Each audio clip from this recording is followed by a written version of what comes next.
Yep. All right, so we will call the regular part of the business meeting to order. It is 6:37, February 13th. First item is agenda consideration. You guys have all looked it over. Do we have a motion to accept the agenda as presented? Go ahead. Move that we accept the agenda as presented. Motion to second with Bill. Any discussion on the motion? Hearing none, we'll move to a vote. All those in favor, please say aye. Aye. All those opposed? Motion carries, so we are moving forward with the agenda we have set. I don't have anybody signed in for public comments. And I did not receive any advance notice on that, so if we don't have anybody who's wanting to make public comments, we'll move forward. We have a couple of spotlights out of our board communication. Probably one of the biggest things is spread graduation rates saw an improvement by 25%. That is a huge, that's a really good amount of growth. Cheryl here, so I was gonna say that's. I would say kudos to our staff and for everybody working as a team to accomplish that, because that is an enormous move. And so definitely a shout out to the board on that kind of data. So that's huge. Our food services also got a really good notation.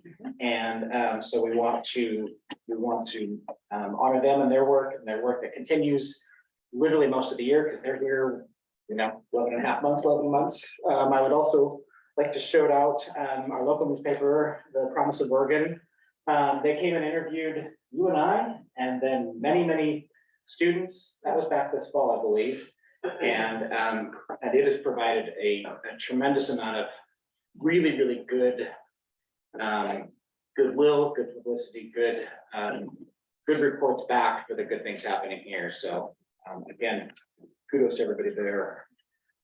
Bill, you said you had a couple of updates maybe from OSBA that you could share. Yeah, just the Promise of Oregon stuff is from OSBA, the newspaper just picked it up. Yeah. And I also want to shout out to our students who made quotes for our high school students especially, made very excellent showing. Do you know what a school board is? School board?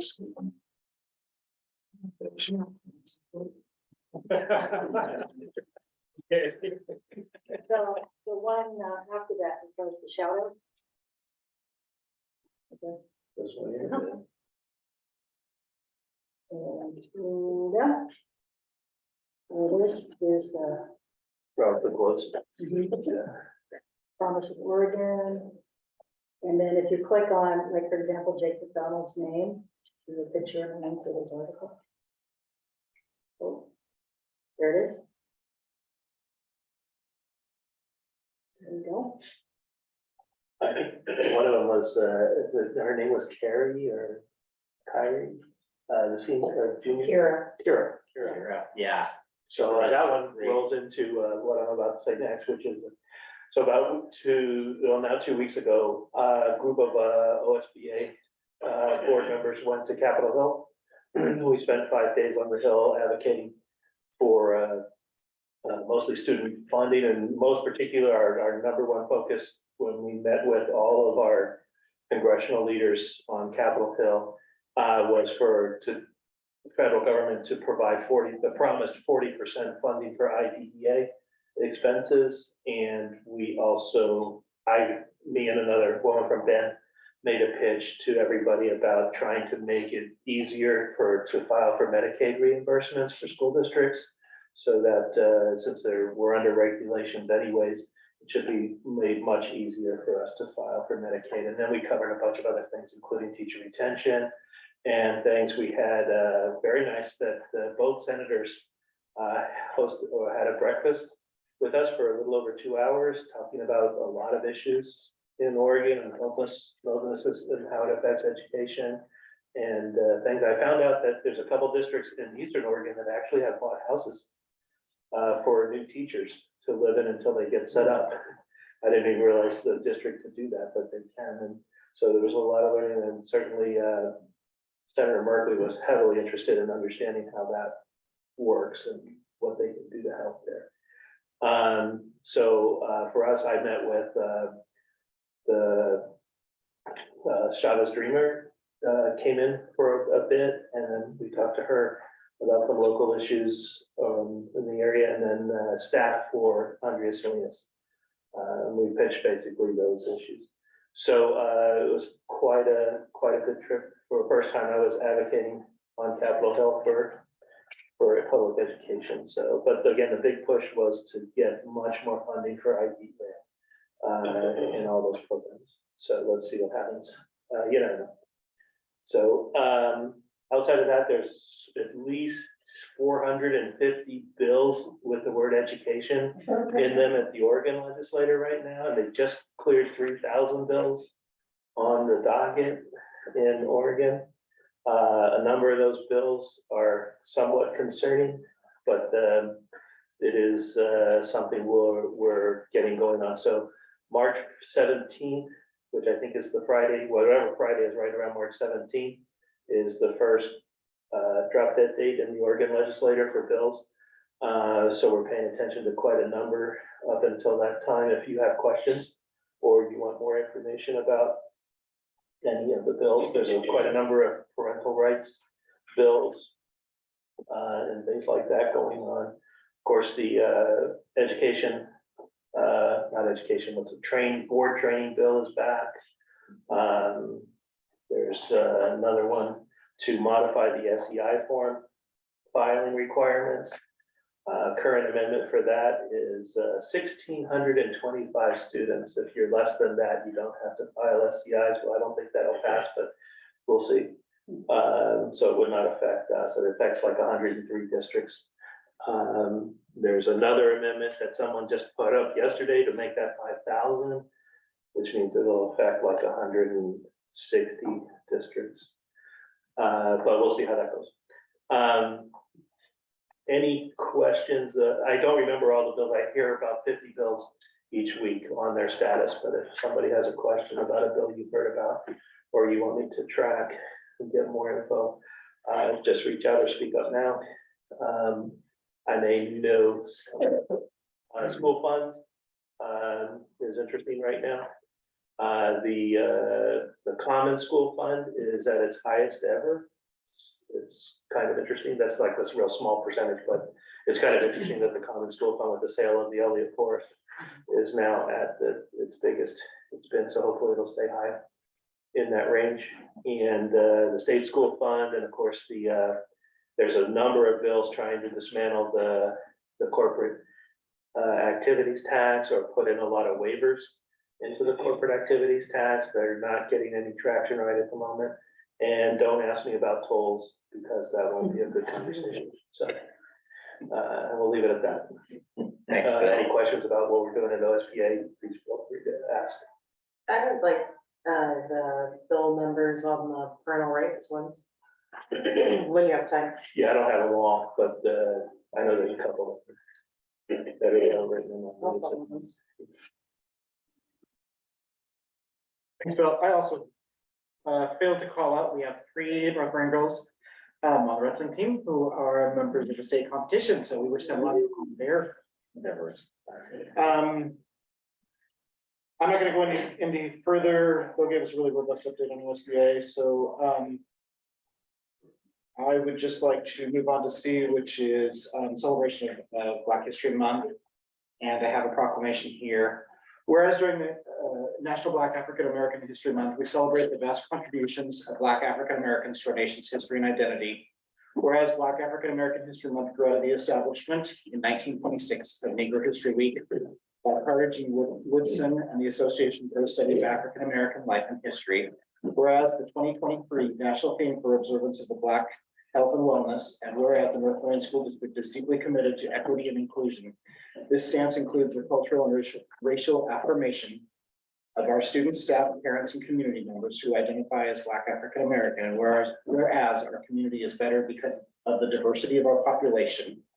And whereas the North Marion School District strives to close the equity and outcome gaps for Black African American students through policies and practices that reflect the experiences of Black African American students, ensure greater access and opportunity, and honor history, heritage, and contributions. Now, therefore, we, the members of the Board of Directors of North Marion School District, hereby declare February 2023 as Black African American History Month in the North Marion School District, and encourage all staff and community to observe, recognize, and celebrate the culture, heritage, and contributions of Black Americans to our country, our state, our cities, and to our schools. I make a motion to approve the proclamation. I'll second. Have a motion and a second. Any discussion? Hearing none, all those approving, please say aye. Aye. Those opposed? Thank you very much. Motion carries. All right, moving on to 5D, I think our ASB representative will probably, well, just tell me they're still in silly t-shirt, so we will leave a placeholder here if they make it. If not, that's just fine. So next up is Darla, and we do have her here, so. Barely being here.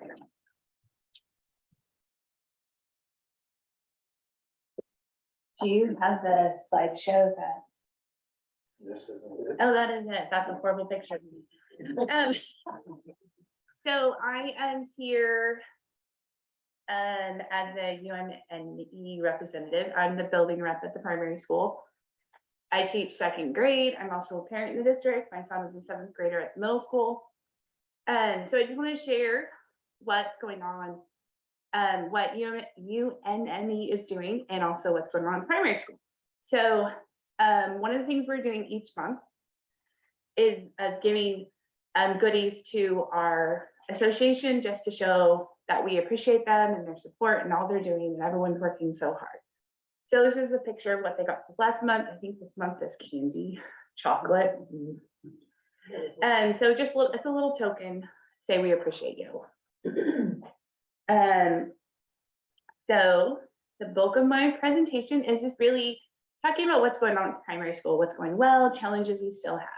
And so first of all, the primary school has an amazing staff. We have a lot of new staff this year, and they are just working so hard. They come every day with smiles on their face, positive attitudes. We have some challenging kiddos in our building, and we have kids that have been severely affected by COVID, but you wouldn't know it by looking at our staff, because they are just come ready to be in the trenches and do what we do every single day. And I am so proud to work with the group of educators that I work with, classified and licensed. We just have a really amazing group of staff, and that really starts with our leadership. Allison has set a tone of positivity in our building. She leads by example. She is there working with our hardest kiddos. If we need support, she's there to support us. She keeps a calm demeanor. She always has a smile on her face, always talking positively with our students. And then she's there to support us as staff. I mean, as all of you know, education has gotten really challenging. It was challenging pre-COVID, but post-COVID, I don't know if we're really post-COVID, but it's really hard.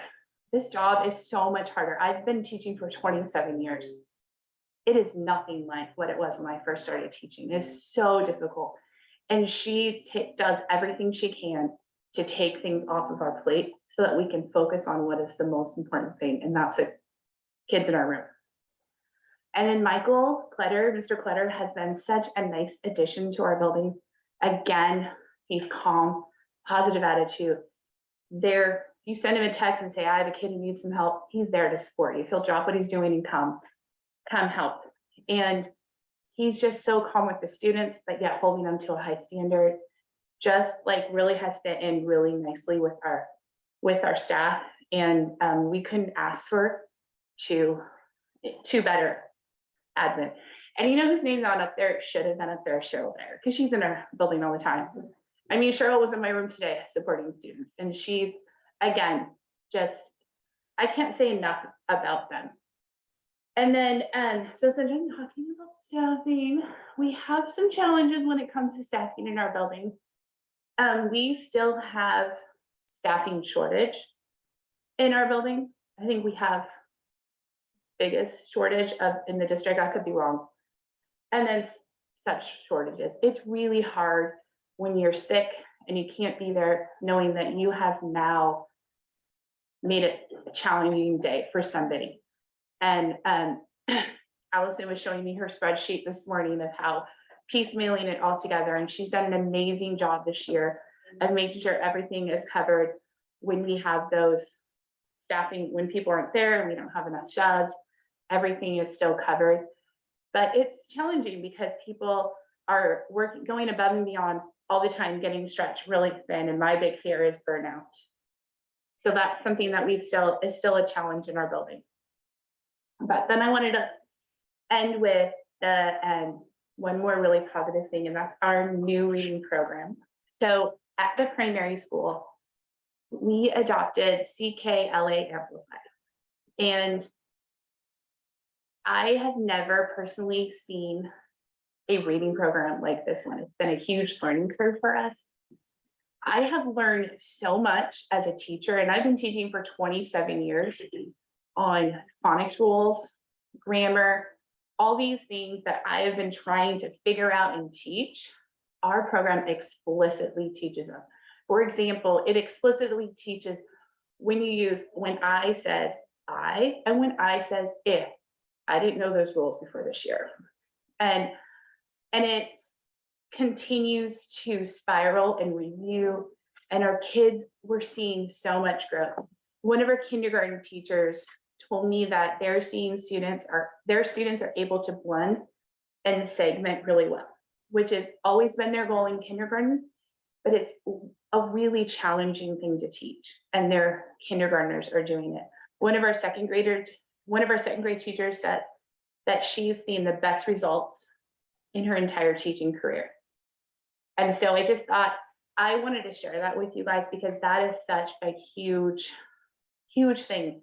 It's one of those things that as teachers this year has helped us to stay positive because we're looking at our kids and how much growth they're making. And in addition to that, we really want to say that we really appreciate the 40 hours that we have been given to continue to learn about our curriculum, to plan, because it is a huge shift in the way that we teach. But, and then I brought this book with me.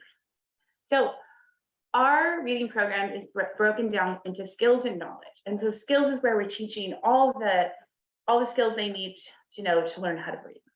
And the knowledge is where we are giving them all those foundational knowledge. And we in second grade have done topics this year. We started with fairy tales and tall tales. We've done ancient civilization, ancient Asian civilization, ancient Greek civilization, the War of 1812. We just finished up cycles of nature where we looked at like day and night, seasons, life cycles of various animals and plants, and the water cycle. And today we started westward expansion. We're going to continue, we're doing immigration later this year, fighting for a cause, all these really great topics, social studies and science topics that our kids just don't have. And what has happened is as they learn to read, there's two parts of reading, learning to read and then that comprehension piece, which has been missing until they get to third grade. Now they know how to read, but they don't understand. They don't have the background knowledge to really understand what they're reading. So this is really giving them that knowledge. And so to be fair, I haven't read this book, but I wanted to share it with you. I haven't read it because I just got it in the mail on Thursday. I haven't had time to read it yet. It's called The Knowledge Gap. And if you want to know like more about our reading program and why this is working, especially the knowledge piece of it, I highly recommend it. It's been recommended by a lot of people who teach this curriculum and understanding it's a piece of education that we just haven't been doing. And so I just wanted to share that with you. And last thing is I wanted to invite you into our building. I've had several teachers, when they found out I was coming, say, please invite them into our building. Ask them to come visit us, come into our classroom, see what's going on. So there is your open invitation. You're welcome. And I know in my classroom, I don't know what you see on any given day because we do have challenging kiddos in our room, and in our building, but I want to invite you in and come see what we do every day. And come check out our new curriculum because it's pretty amazing. That's it. Thank you. Deb. Awesome, That was thank you. very-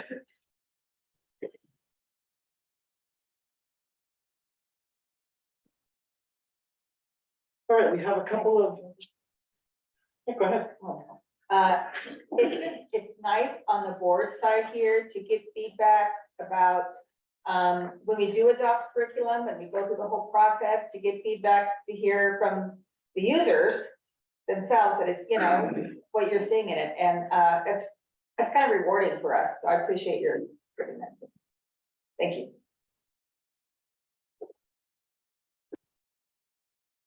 All right, moving on to item F, acknowledge overnight field trips. We have 3 there. The high school musical retreat, festival prep, February 20th, 21st.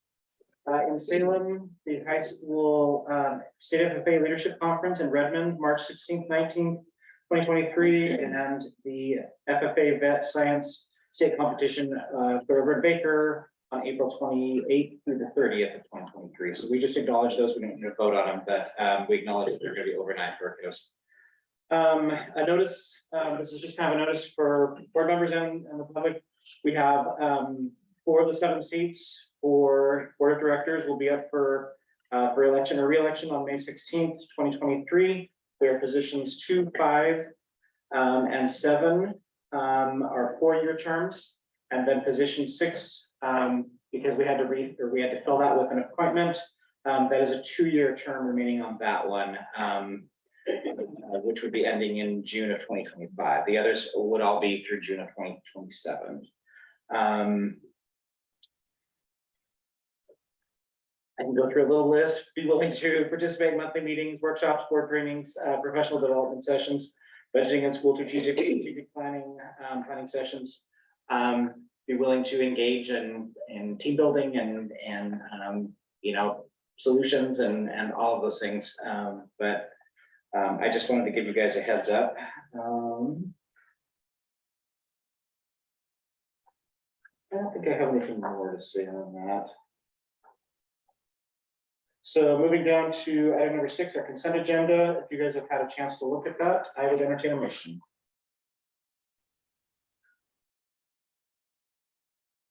Could we adopt the consent agenda as presented? Second. Have a motion a second. Second is by Bill for, I don't know if she can see you, but yeah. Any discussion on the motion? Hearing none, we'll move to a vote. All those in favor, say aye. Aye. All those opposed? Motion carries. Thank you. Item number 7 is business and budget appropriations. I'm not sure. Linda is on the call. What's that? Linda is on the call. All right, I'll turn it over to you, Linda. Thank you. I did make it, but I cannot open my document. So Greg, yeah, just open that first one there, the summary. There you go. That'll work. So one of the things I noticed when I was putting this spreadsheet together is our enrollment is down a little more than normal for this time of year. I did put on here it's normal, but when I look back a few years, it went down a little more. So I'm just hoping more people went on vacation and we'll be right back. So I'll keep an eye on that. A piece of good news is our interest earnings are trending much higher than I budgeted because I had no idea the interest rates would go as high as they have. So that's a piece of good news. The state school fund, they have not adjusted for the December to June ratio, which a lot of times they do by now. It makes me wonder if maybe they are not going to do that this year and we'll just see all the adjustment, if any, in May. So I'll keep you posted if that happens. Other than that, no surprises. Any questions for me? Doesn't look like it, Linda. Okay, great. Thank you, everyone. Crystal? Maybe it's a question more for you and Ginger. When do we start our budgeting conversations? So that is happening, some of it's beginning right now, and I can chat with you a little bit about Okay. that after the meeting, but yeah, we're having just some, go ahead. Our ASB students just walked in. Oh, okay, so we're at a point here, thank you, Linda, much appreciated. You're welcome. All right, so our ASB students are here, so we'll go back to their report if they want to come on forward and give a report. You guys are pulling double duty tonight, huh? Concessions and food will go. Yeah. Okay, well, hi, everyone. Good evening. Hope you guys are doing well. We're here to give our club report on different clubs here at the high school. I'll go ahead and start us off with the ASB. So this past Saturday, we just had winter formal, which was masquerade theme. During that week, there were, various spirit days for everyone to dress along with. And we also hosted different events for students to participate in, like spike ball and cornhole games during lunches. And then on Friday, we had our winter formal corps assembly where we crowned our 2023 winter formal king and crown prince. And then we are currently selling Pakistan shirts during lunches and senior nights, since today is basketball senior night as well as band. So we have our Pakistan shirts for $10 that are for sale up on Gym 1. And then right now ASB is just working to start to plan for gifts for our classified staff and appreciation gifts that we are hoping to give out in the beginning of March. For Key Club, they recently volunteered with the Ware Food Bank in Woodburn the week of January 17th or that day. And they also had a school cleanup on January 31st, where they just went around the school district and helped to clean up trash. And then Read Across America will be taking place at the beginning of next month in March to help encourage reading and for students. And then Key Club is working to arrange going over to the primary school to read to those younger North Marion students. And then as for Future Business Leaders of America, we just had regionals on the 28th of January, where students were able to compete in various events like a job interview, impromptu speaking, like international business affairs, or just like different business events. And most of our students who participated placed and qualified for state, which state will be happening in the beginning dates of April, and that will be held in Portland. So we are excited for our students to go and advance onto state. And then with our Big Brother Big Sister program, we just went on a field trip to OMSI on Thursday, and we pretty much just spent the day over there where our high school students were able to bond with their second grade students, and that was a big success. We had over about we had the entire program there, so we had about 80 students over there at OMSI on Thursday. For Metra, they are also working to prepare gifts for classified staff at North Marion, the appreciation gifts that will be handed out again at the beginning of March. And they recently raised funds for the club by selling concessions at the last home basketball game. And then as for FFA, the Future Farmers of America, they had 2 of their members go to a speaking contest last month, and Denali Bosco got second place for public speaking, and Drew Sinnott got first place for job interview, and will be going to sectionals on the 24th of this month. They also had their monthly meeting on Wednesday night and also did paintings after that meeting. And then on the 17th, they will be going to their district convention, where many members will compete in many different events and participate in different workshops there. For drama here at North Marion, the North Marion players are in the last few weeks of rehearsal for their spring show coming up. It is the Murder Mystery at the Murder Mystery, and it runs from March 3rd and March 4th. It's a whodunit film mystery with comedy and bad British accents, and tickets will be sold at the door only. And then as for the Operation Student Safety on the Move, they are working on an art show with contributions from students and staff for mental health, and they're hoping to have this show in April. For NAHS, which is a National Art Honor Society, the primary school shed painting has been going well and progressing with sketching a husky and a butterfly for the painting. And then for the KG fence art project, Zura, the Science of Light is the theme, and she is working on it. And then for the White Rabbit Art Show, Natalie is working on the promotions, and it is going to run from April to June. And their art for participating is due March 17th. And then the Arbor Day project with Donald, they're working with the city to check in and plan that. And they have an artist in residence mural project with their primary school. And then finally, a reporter from Woodburn Independent stopped by the school to help to talk about them for this recent sticker project and to get some images. Yeah, so the National Honor Society was displayed on the Woodburn Independent. So there's an also article about them that is on that news page.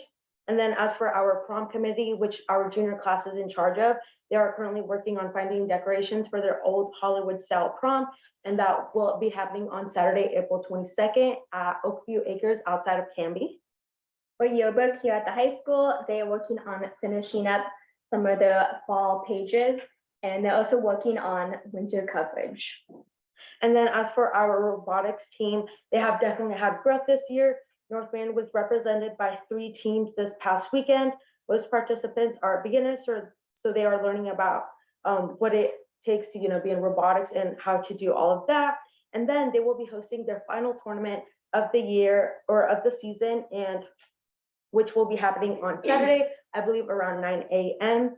And then from there, they will see, well, so far no one has qualified for state, but that is in Klamath Falls this year. And Coach Moran and Coach Johnson from the middle school have high hopes for next year's as those, new incoming robotics students, come in and, hopefully develop those skills to advance onto state. For Skills USA, they have weekly meetings that are working to prep students who are needing time to grade their projects for Skills USA State, which is on April 7th and 8th. They currently have 3 students preparing with Chef Eric, 3 students in welding with Mr. Trammell, and 1 student in carpentry, and 1 team of 2 students in mobile robotics with Moran. In most recent years, North Van has sent 1 or 2 students to nationals, and they have high hopes of doing again this upcoming year. The nationals are held all the way in Atlanta, Georgia, which will be the week of June 19th through the 23rd. And then as for our National Honor Society Club, they are hoping to welcome in 30 new members into the club later on this month. And they're also preparing for their upcoming blood drive, which will be happening in May for their spring session. You all have any questions? I know it's a lot, but. All right, thank you, guys. Hey, thank you very much.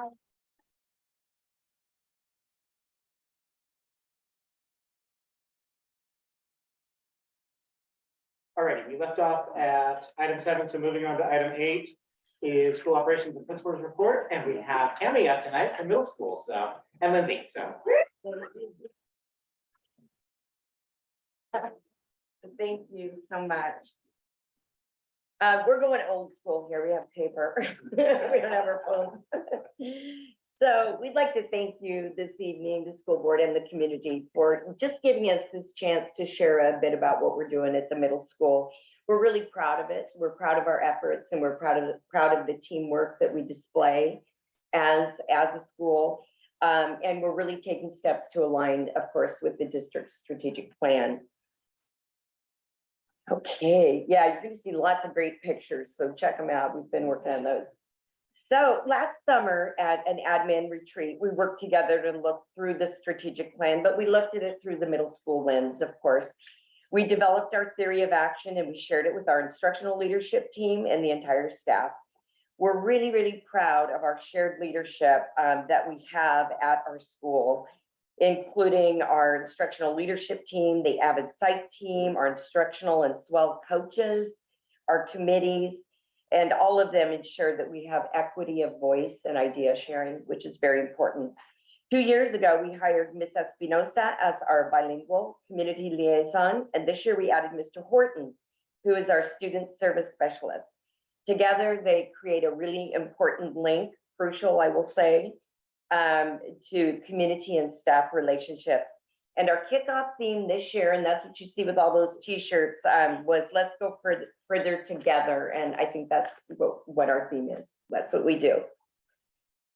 Next.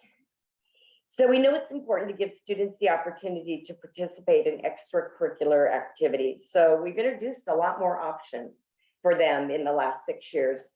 I think we used to have like 1 or 2, and now we're up to around 7 different things that they can join.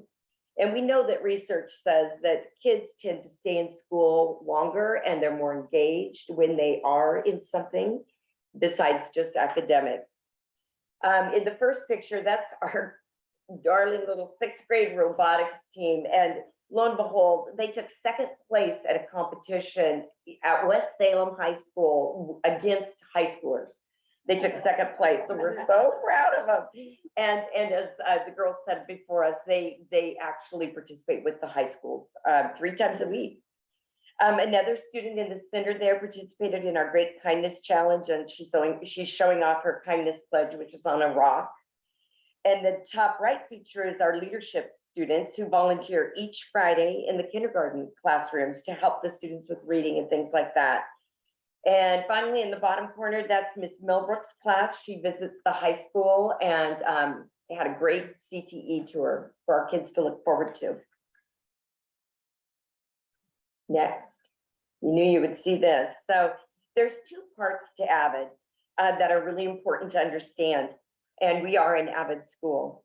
So we believe all students at North Marion Middle School, and all of North Marion actually, deserve to have the same strategies and opportunities to access their learning at rigorous levels. AVID school-wide, which is the first one you see up here, is our vehicle to propel the shared mission of learning together. That's why we have common professional development. So all teachers are learning the same strategies, so they're in every classroom. We do not want to deny any students that opportunity. The last 2 years, we've focused a lot on organization, planner usage, goal setting, and focused note-taking strategy. The second part of AVID is our AVID elective class.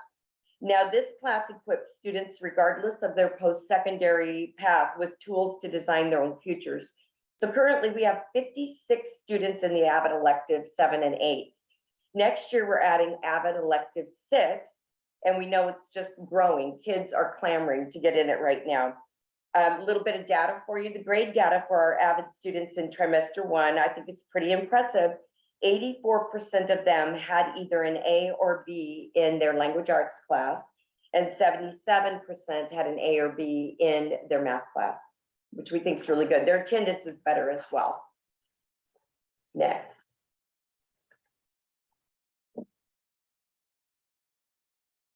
Okay, so we engage our community and students through many avenues. Some examples on how we engage is through our Mesa Club, which I'll explain a little bit more later in detail. We also have a student-created weekly newsletter, which gives students an outlet to learn about their community and really one another outside of the school setting. Additionally, you see in the top right, Oregon State Treasurer shared a career presentation with our AVID elective students.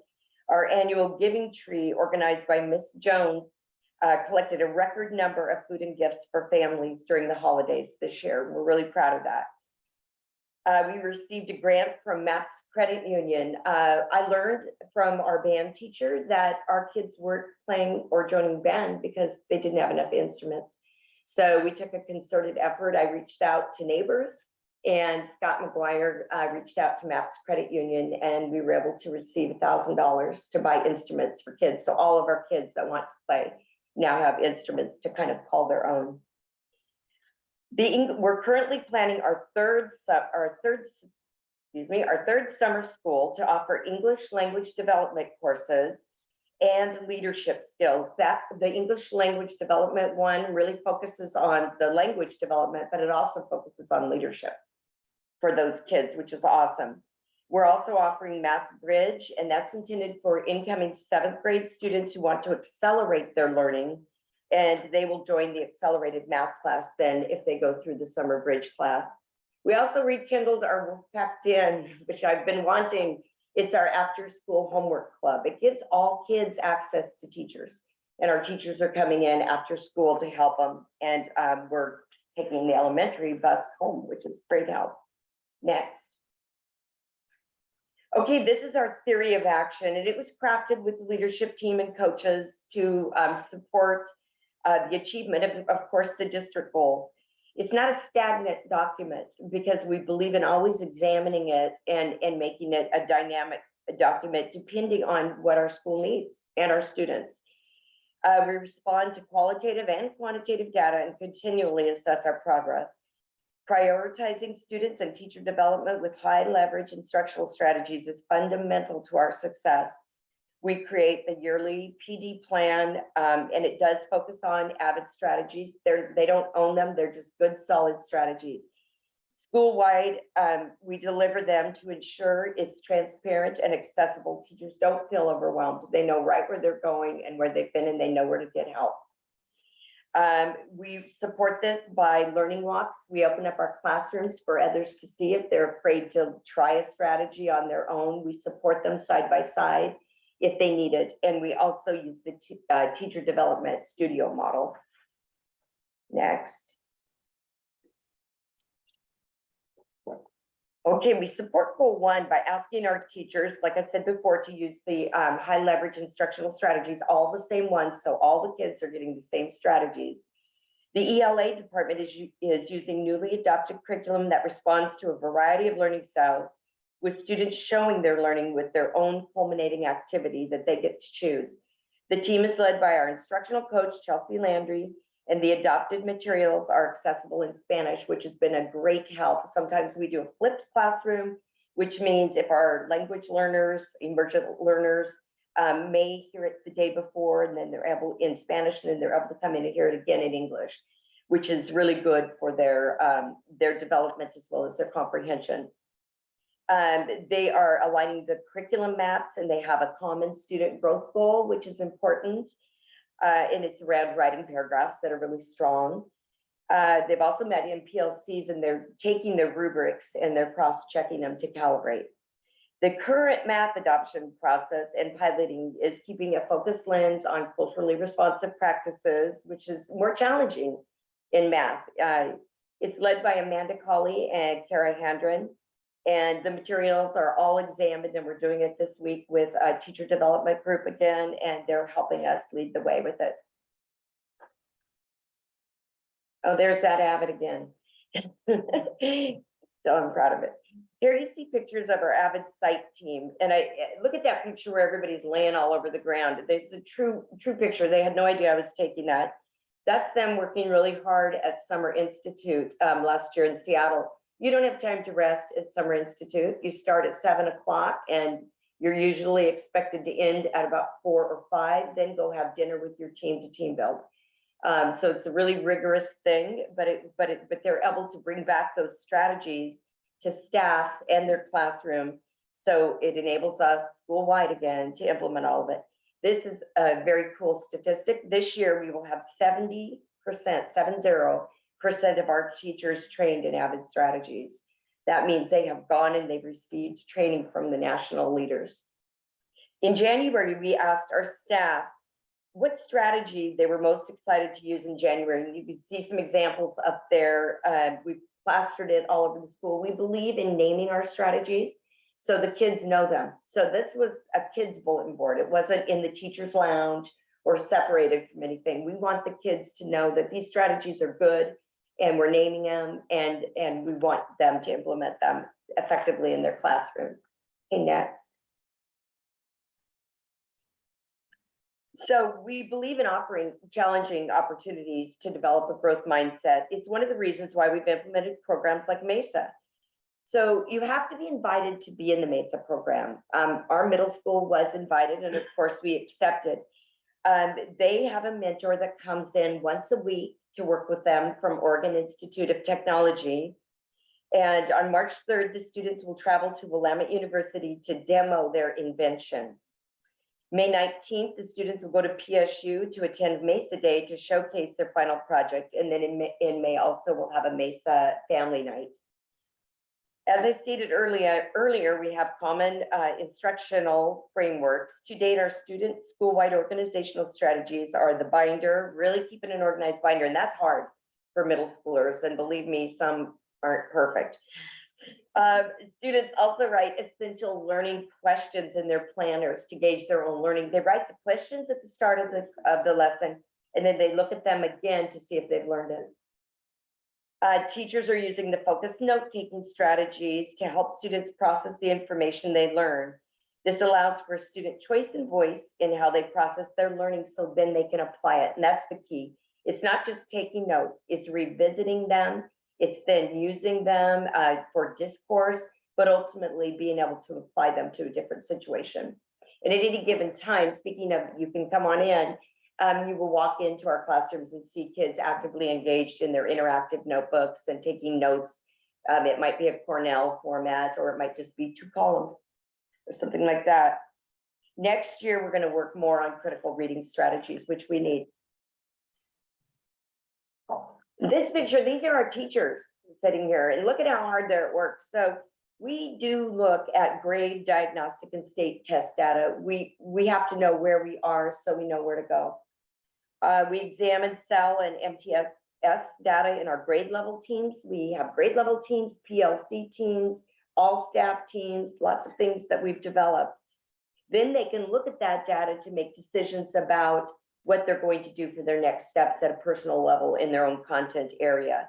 In this set of pictures, you see our staff examining student data from our diagnostic testing system that we have. We no longer have iReady. It's called FastBridge. It gives us similar data that we can look at 3 times a year to see if our students are making growth. And it also allows them to set goals for themselves, which we know is a big part of students buying into their own learning and developing self-advocacy. They're creating public records, which those did go up in the staff lounge, of what they notice and what they wonder about the data, and then we'll take next steps. Next. I just had fun taking bulletin board pictures a lot. So CEL and growth mindset, that's included in our homeroom. We have homeroom 4 times a week to build those kind of relationships. Our attendance team, and that's headed up by Mr. Horton, our new student service specialist. He's just on fire. We're seeing some differences, but we track it. We provide incentives. Yes, Candy works. Unfortunately, it still works to get them to improve, and it is working. We believe students embrace challenge only when it's relevant to them, right? So we are proud of our robust choir and band program that continues to grow each year. And chess club, there he is down there, that meets weekly to practice their chess skills with chess prodigy, Mr. Young. He's a genius. Next. These are 2 of my favorite pictures. So we want to give all the students the chance to explore possibilities. In the first slide over here, this just happened a week ago. You see Miss Bauer and Mr. Burns. They're 2 of our special education teachers. They took 15 of our foundation students on a trip to downtown Portland to see landmarks like Portlandia, as you can see in the picture there. They also visited the Chinese garden to celebrate Chinese New Year. Part of the Avid elective success is closing the opportunity gap. These visits that these kids take allow them to see that there's possibility for them, for all of them. It helps them look beyond obstacles they may have in their lives or at home, or academic challenges they face at school, and lets them know that going to college and graduating college is an option no matter what your challenges are. And here they're at a University of Oregon tour. And if I could just speak off the cuff here and tell you that, yes, our Avid students are going through tremendous challenges, but they're not giving up because they're seeing that it's possible and that they can take a different path. Okay, parents' engagement and just developing the systems where our staff, understands the use of culturally responsive practices. We know the retention of staff requires deliberate moves. It doesn't just happen. And so even our classified staff participates in our professional developments. They should, they're working with students, right? So that's very important to us. Our instructional leadership team and our coaches include training to support the strategies directly from Zaretta Hammond's Culturally Responsive Teaching in the Brain Book, and our SWELL coaches from the Teacher Leadership for School-Wide English Learning book.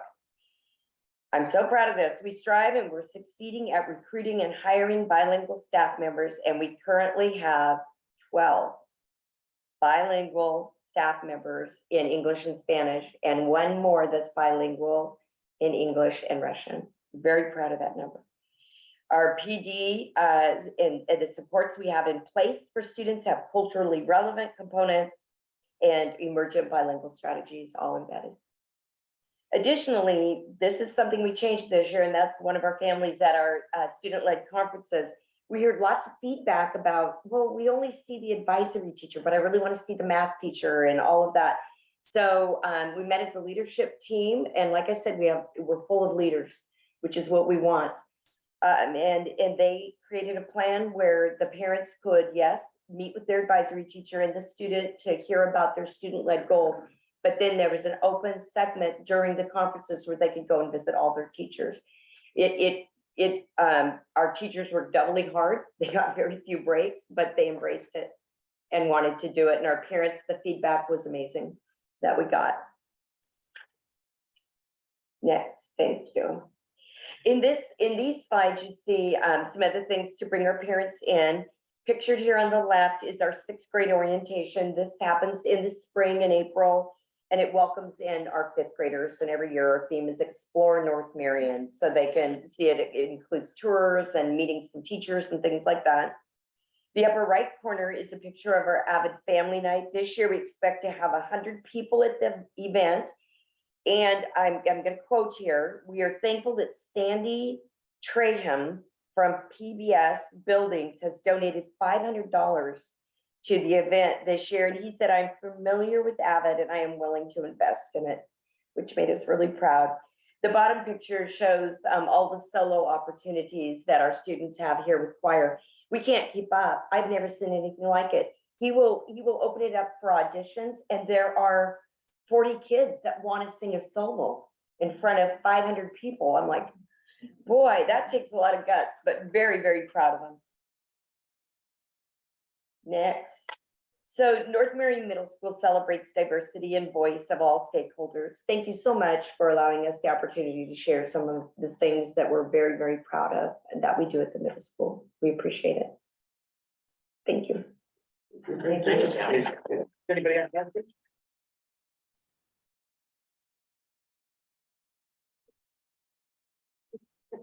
That's very special.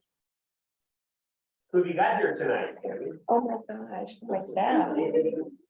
Oh. Who do I have? I have Kelly McGuffey, Sunny Dark, social studies teacher, Chelsea Landry, instructional coach, Avid 7, Dave Pommier, math teacher, Matt Dembski, ELA social studies teacher, Kevin King, PE teacher, Scott McGuire, swell coach, ELD extraordinaire, and Amanda Coley, my algebra, math teacher, Avid elected 8, and what else is that? Thank you, guys. Class came in December. Oh. This was not planned.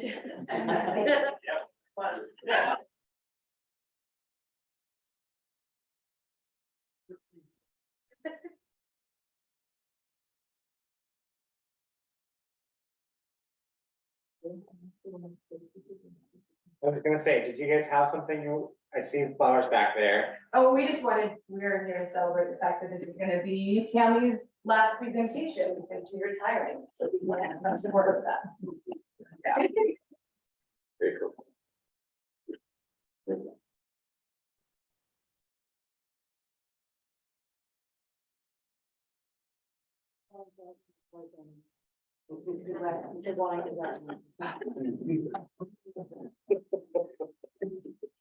I run back to the class and get some Dixie cups. Yeah.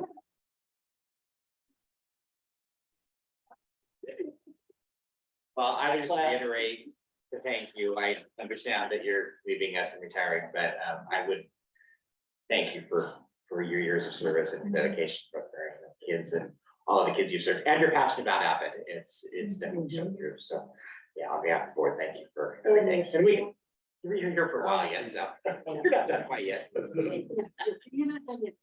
Yeah. Give me a long few minutes. After 37 years, it's time. I retires this year, and it's a very hard decision for me though, because I still have so much to do. Yeah, run another year then. Alrighty, moving on to item number 9, board action, which is appoint our budget committee members. We have 3 there, so can we encapsulate that into one motion, or do they need to be separate? I think they can be encapsulated. We just asked for. Diane? You want to weigh in on that, Diane? Just to be sure? You can vote on them all 3 at the same time. If you do get one no vote, then you'll have to do them individually. Okay.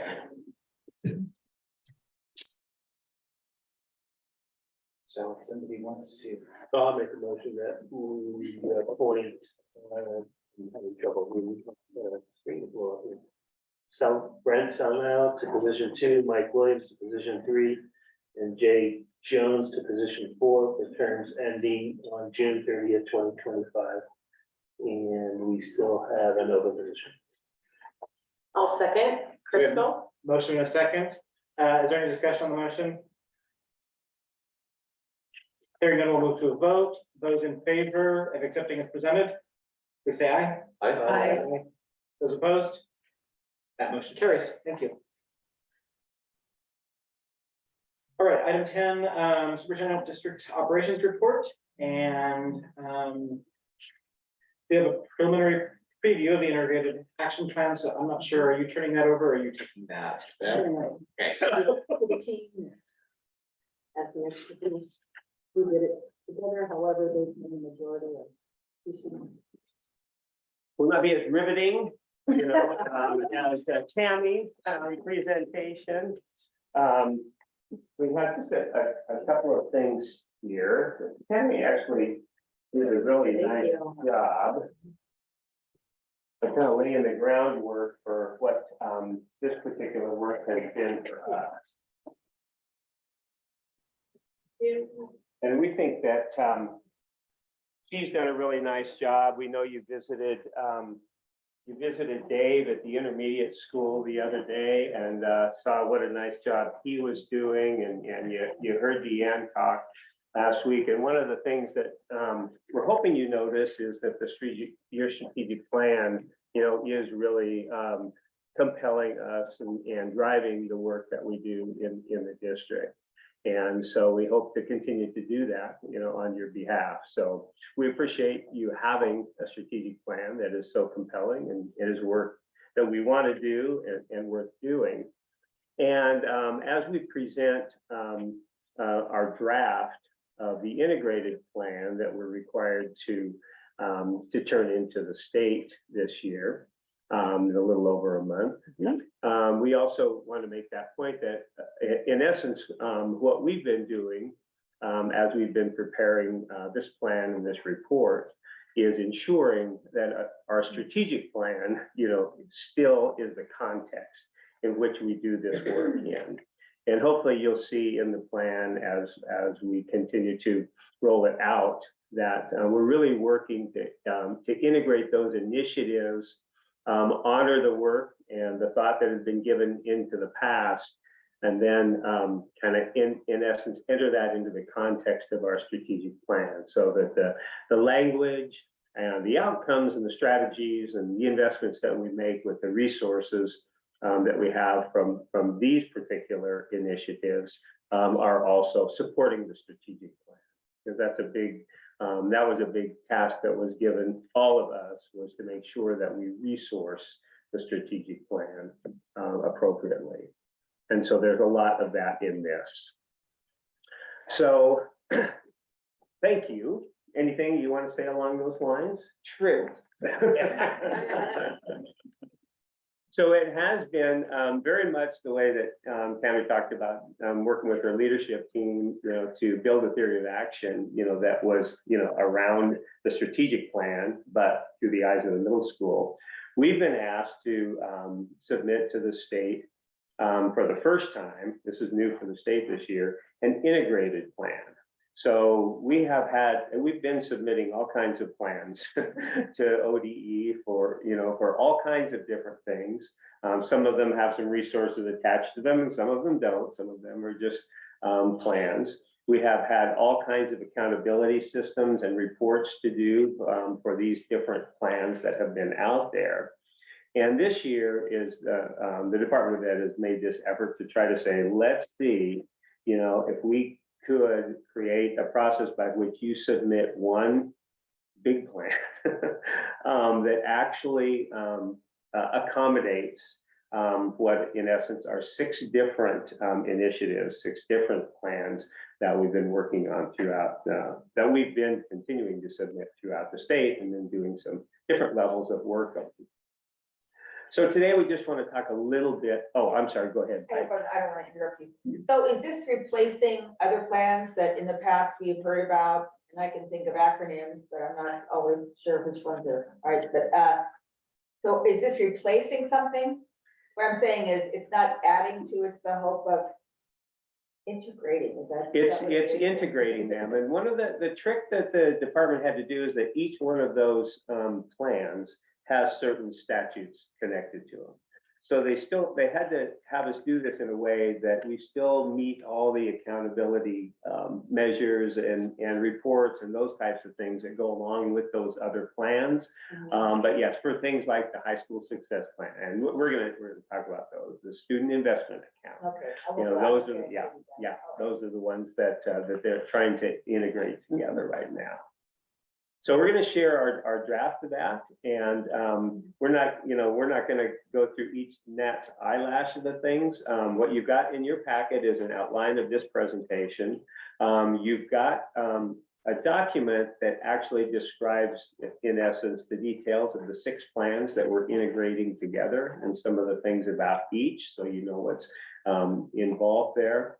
And you've got a copy of the goals and the performance indicators from our strategic plan, because that we really have 7 plans that we're working with to try to make sense of together. So in essence, we'll go ahead and move along with this. And we're going to give you a rough draft. Next month, we'll ask you to look at our final draft. We'll ask you to approve that. It is required that we have board approval of the integrated plan before we submit it to the state. And then they'll have some more advice for us once we get to that point. We've already talked a little bit about this. These are the 6 programs: the high school success, the student investment account, our usual continuous improvement plan that we have submitted annually or biannually, the CTE Perkins grant, career and technical education, Perkins 5, Everyday Matters, which is around attendance, and an early indicator and intervention systems grant that helps us to, when we talk about our multi-tiered systems of support, we're looking at some of those tools and strategies that we might use to help to catch students early and give them the proper support that they might need. You can see that this is the state's model of that. There's some common elements to each of those and some common goals in each of those. If you look out to the far right where it says common goals, in each of those 4 areas, we've been asked to do a pretty thorough look at the data that we have around each of those areas. And in each of those, there's like your master's comps when you went in. There's about 10 or 15 questions that we have to answer in 250 words or less. 250 words or less. Around each of those areas. But it has given us, a chance to really look at our systems and really think about them and how they work together. This is the first year, so as other iterations of this will have quite the lift that this first year has. But the team has worked really hard on it, and we give a lot of credit to the community engagement that went before when the student investment account was first developed a couple of years ago. That information, that data, the work that was done there and the feedback that we got there is still very viable and relevant to the work that we're doing now. The work that we did with the strategic plan in the spring, again, is really another community engagement activity that we're relying on heavily to support the way we're thinking about this plan. So I'll add to Heidi's question, like, when you think about those common elements, the nice piece about this plan for the state is that every time we had to submit a report for the state, we were hitting on all of those elements. And often, you know, coming in new, I literally worked on the student investment account one to submit our quarterly report. I worked with the high school success team, our success plan to submit our yearly report. And you're answering the same questions over and over and over again. And so this ability to kind of say, these are all connected because it's all the same work. It's how do we use the funds where we need to be able to really advance our goals as a district. So that's where that braid comes in. And really the topmost strand of that braid, or the ribbon that's running through that braid, is our strategic plan. Oops. I can move mine, but go ahead, next slide. And I think you can skip this again. You have a little more detailed information, you know, in a document that's in your folder right there. That I think is pretty helpful.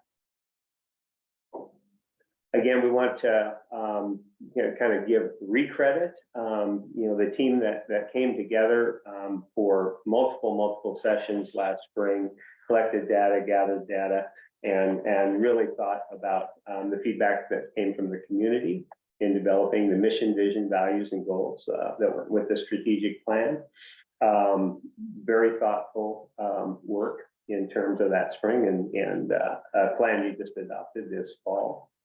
And then in bold is our little team. We've been working together, but we've also been going to a series of sessions at Willamette ESD, where they've been coaching us about how to develop this plan and giving us the technical support that we might need for that.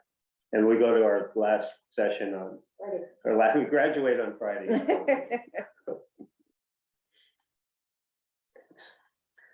These are some of the aspects that are required of us as we develop this plan. So as we mentioned, we've had to do a lot of kind of evaluating and assessing where we are in these areas and in these narratives that we've been writing. It's where we're answering many of these questions. Yeah.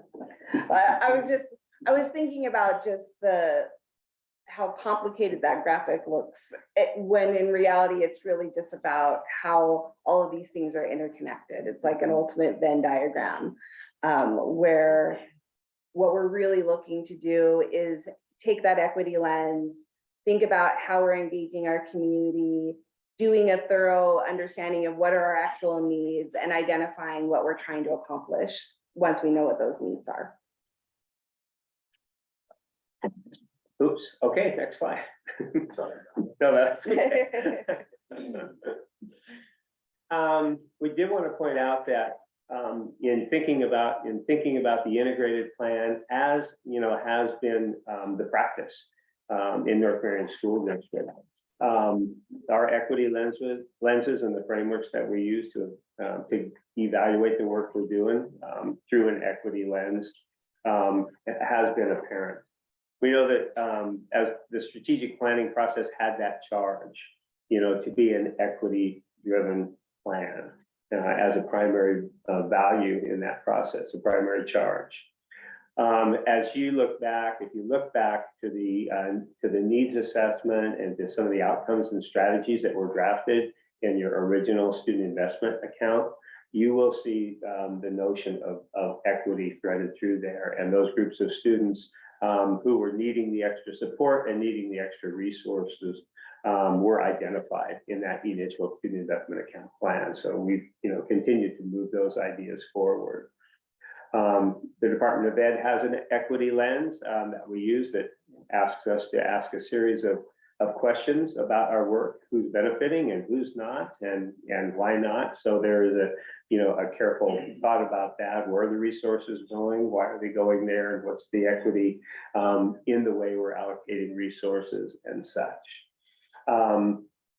We've mentioned our Ready for Rigor framework. That's our definition from Zaretta Hammond. It helps us define culturally responsive practices, which is, again, central to our strategic plan.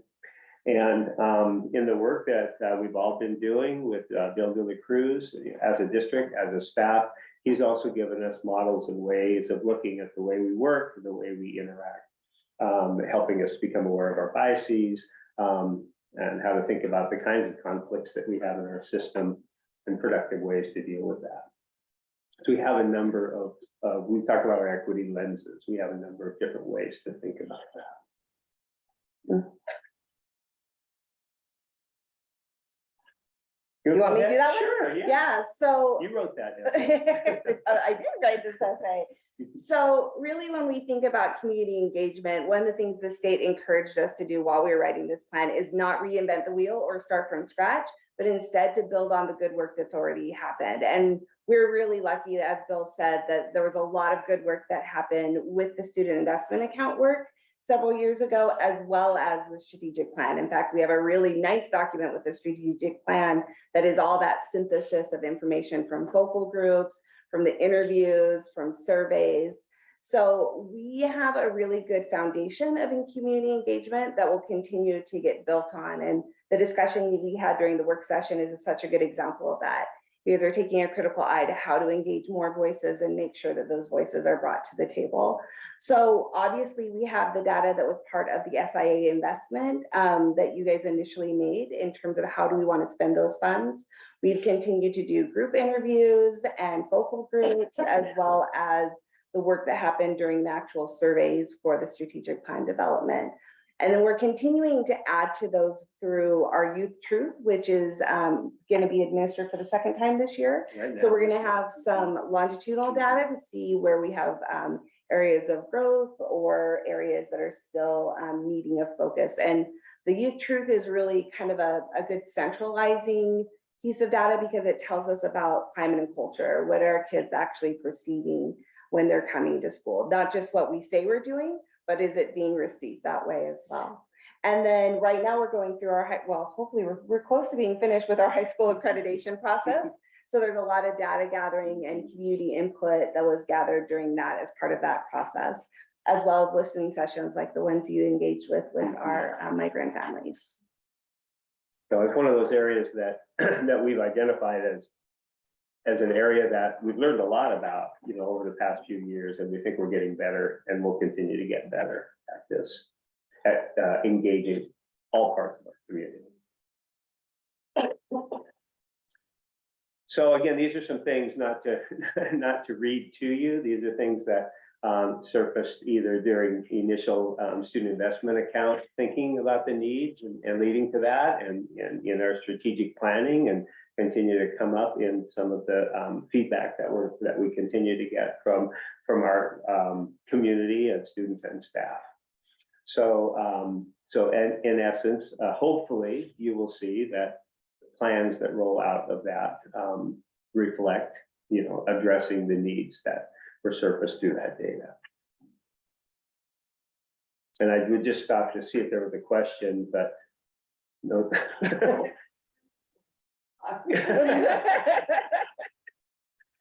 We could go through each one of them and which data source it came from. And kind of a tangent question, you aware that ODE is about to release a statewide teacher educator survey coming out? And have you seen the preview of that? I have, but. Oh, I don't think we've They seen haven't given the preview. Like 15 to 20 minutes. It used to be the TEL survey, but they Yeah. simplified it, brought it way down and made it a little more Our, easier to understand. our staff has asked us not to inundate them with surveys right now. They're doing the Youth Truth work. Yeah, So as soon that's as why I'm they- bringing this up, that Yeah. ODE is putting out a statewide one as well. So, Yeah, I think it becomes available this week, maybe the end of the week or something like that, but we're gonna try to get through Youth Truth before. Where do those survey results go? ODE will put it all, compile it together over the summer. But We used to present it at summer board, but I'm not sure that's when about the time frame that it will. so they break it down by district. District, demographic, state, they, School, yeah. at least the prior survey. And my feedback that I asked for more demographic information and things, so we were putting it together. Mhm. But so you're aware that that's. Yeah. Yeah. Yeah, no, thanks for that reminder. And that's one of the things that we kind of think about in all of these is how do we not, over survey so that when we do, we really get, we get a lot of participation, and we get the information. So out of those needs, they were crafted into some priority statements. So you see priorities. We hope that again, as we start to think about what this language is, that it actually really incorporates. So a lot of our work in terms of the planning is kind of doing that back and forth, making sure that that the things in our needs assessments are being reflected in the priorities that emerge, and ultimately the strategies that go into play and the investments. And I would add phrasing these priorities so that they are specific enough that we can measure them, but not so specific that as we meet them, we don't have flexibility. So rather than getting really granular, keeping it broad. So I think about like well-rounded education can allow us to look at things like curriculum, it can look at programs, et cetera. And as we tick things off the list, it also allows us to continue to feed how do we want to define what a well-rounded education is, which is central to all the plans. So finding that balance with the priorities of like, how do we integrate things from the needs assessment, keeping it broad enough to be flexible, but narrow enough to give us a good lens on what we're trying to accomplish. And this is where you start to, hopefully you start to recognize language from the strategic. And I would argue too, language from your SIA plan. We presented that in the fall and I saw it reflected, we see it reflected in the plans as they begin, because that's really our biggest pot of money. And so how to make sure that we honored that work was really important.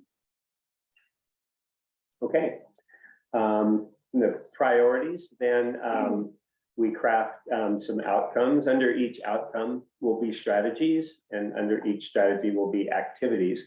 I do want to, we actually did complete the last two outcomes, and so the outcome that is related to parent and family engagement sounds like community engagement activities will continually increase the inclusion of voices reflecting the diversity of our community.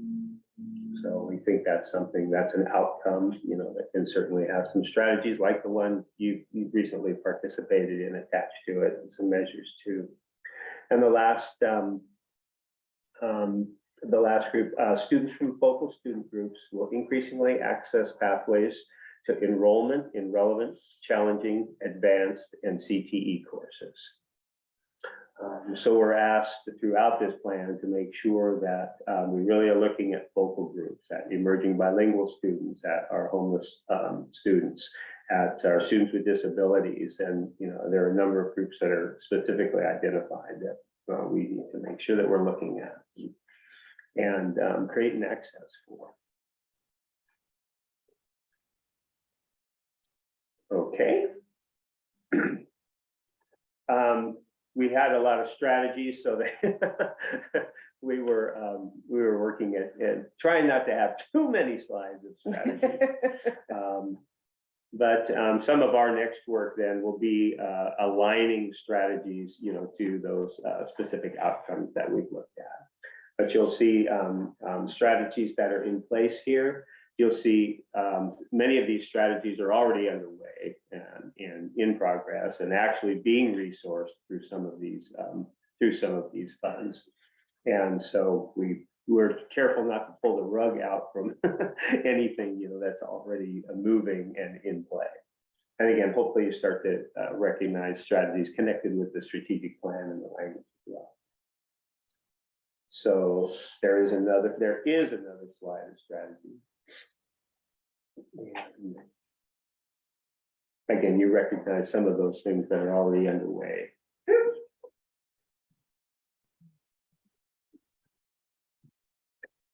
I wonder what.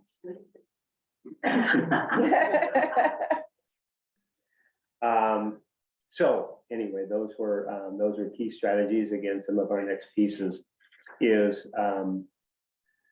deciding which is, you will see, you know that all of these initiatives have allowable expenditures and those types of things. So part of Linda's dance over the course of the next few weeks is to make sure that, you know, the strategies and the resources not only fund the plan, you know, but kind of get funded out of allowable areas in each of those grants that have resources attached to them.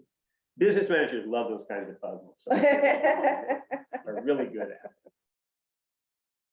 Okay. So in essence, then, what this slide could reflect, or would be some of the types of activities that might be noted. But these are things that we know are currently being resourced and funded, you know, out of either Perkins grants for CTE or the student investment account or the high school success plan. And again, so those are activities that are underway, and you know, may evolve some, but you know, it's it's important for us to let plans continue to roll out that are already underway, that have good thinking behind them to begin with as well. Yes, the complex part of the grading together is that we're not starting from scratch. I presented this fall about the SIA. We're spending money as we speak on it. And there are things, people, positions, programs that are being currently funded. So making sure that as our plan is developed, we're not saying it's a brand new plan. We're really building on good work and good people that are already in place, and making sure that our goals continue to align to justify and make sure that that there's reasonings behind that.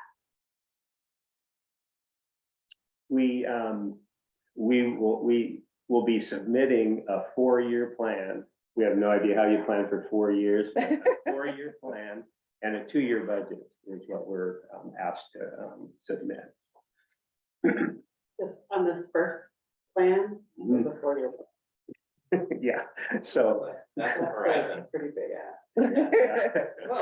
So we're hoping, there's some kindness, involved in evaluating these plans.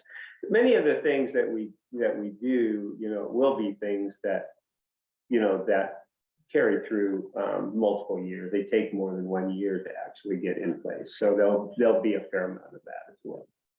And I think it goes to that broad but narrow concept too. Like, how do you keep a goal or an objective or an outcome broad enough so that if suddenly something's more in place than we thought it would be by year 3, we have the flexibility to move forward with the next step of it. So that's the balance to strike. Because in some ways, I think Bill's right. Most things take more than 1 year. Like, I think about the ELA curriculum we're doing.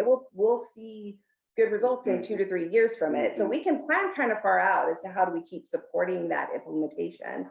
And usually right about the time we're feeling real good about it, it's time to adopt again, right? So there is an element of planning far out that is part of education in general, but I have my Dungeons and Dragons dice for the rest of it. So we'll just roll and see where it takes us.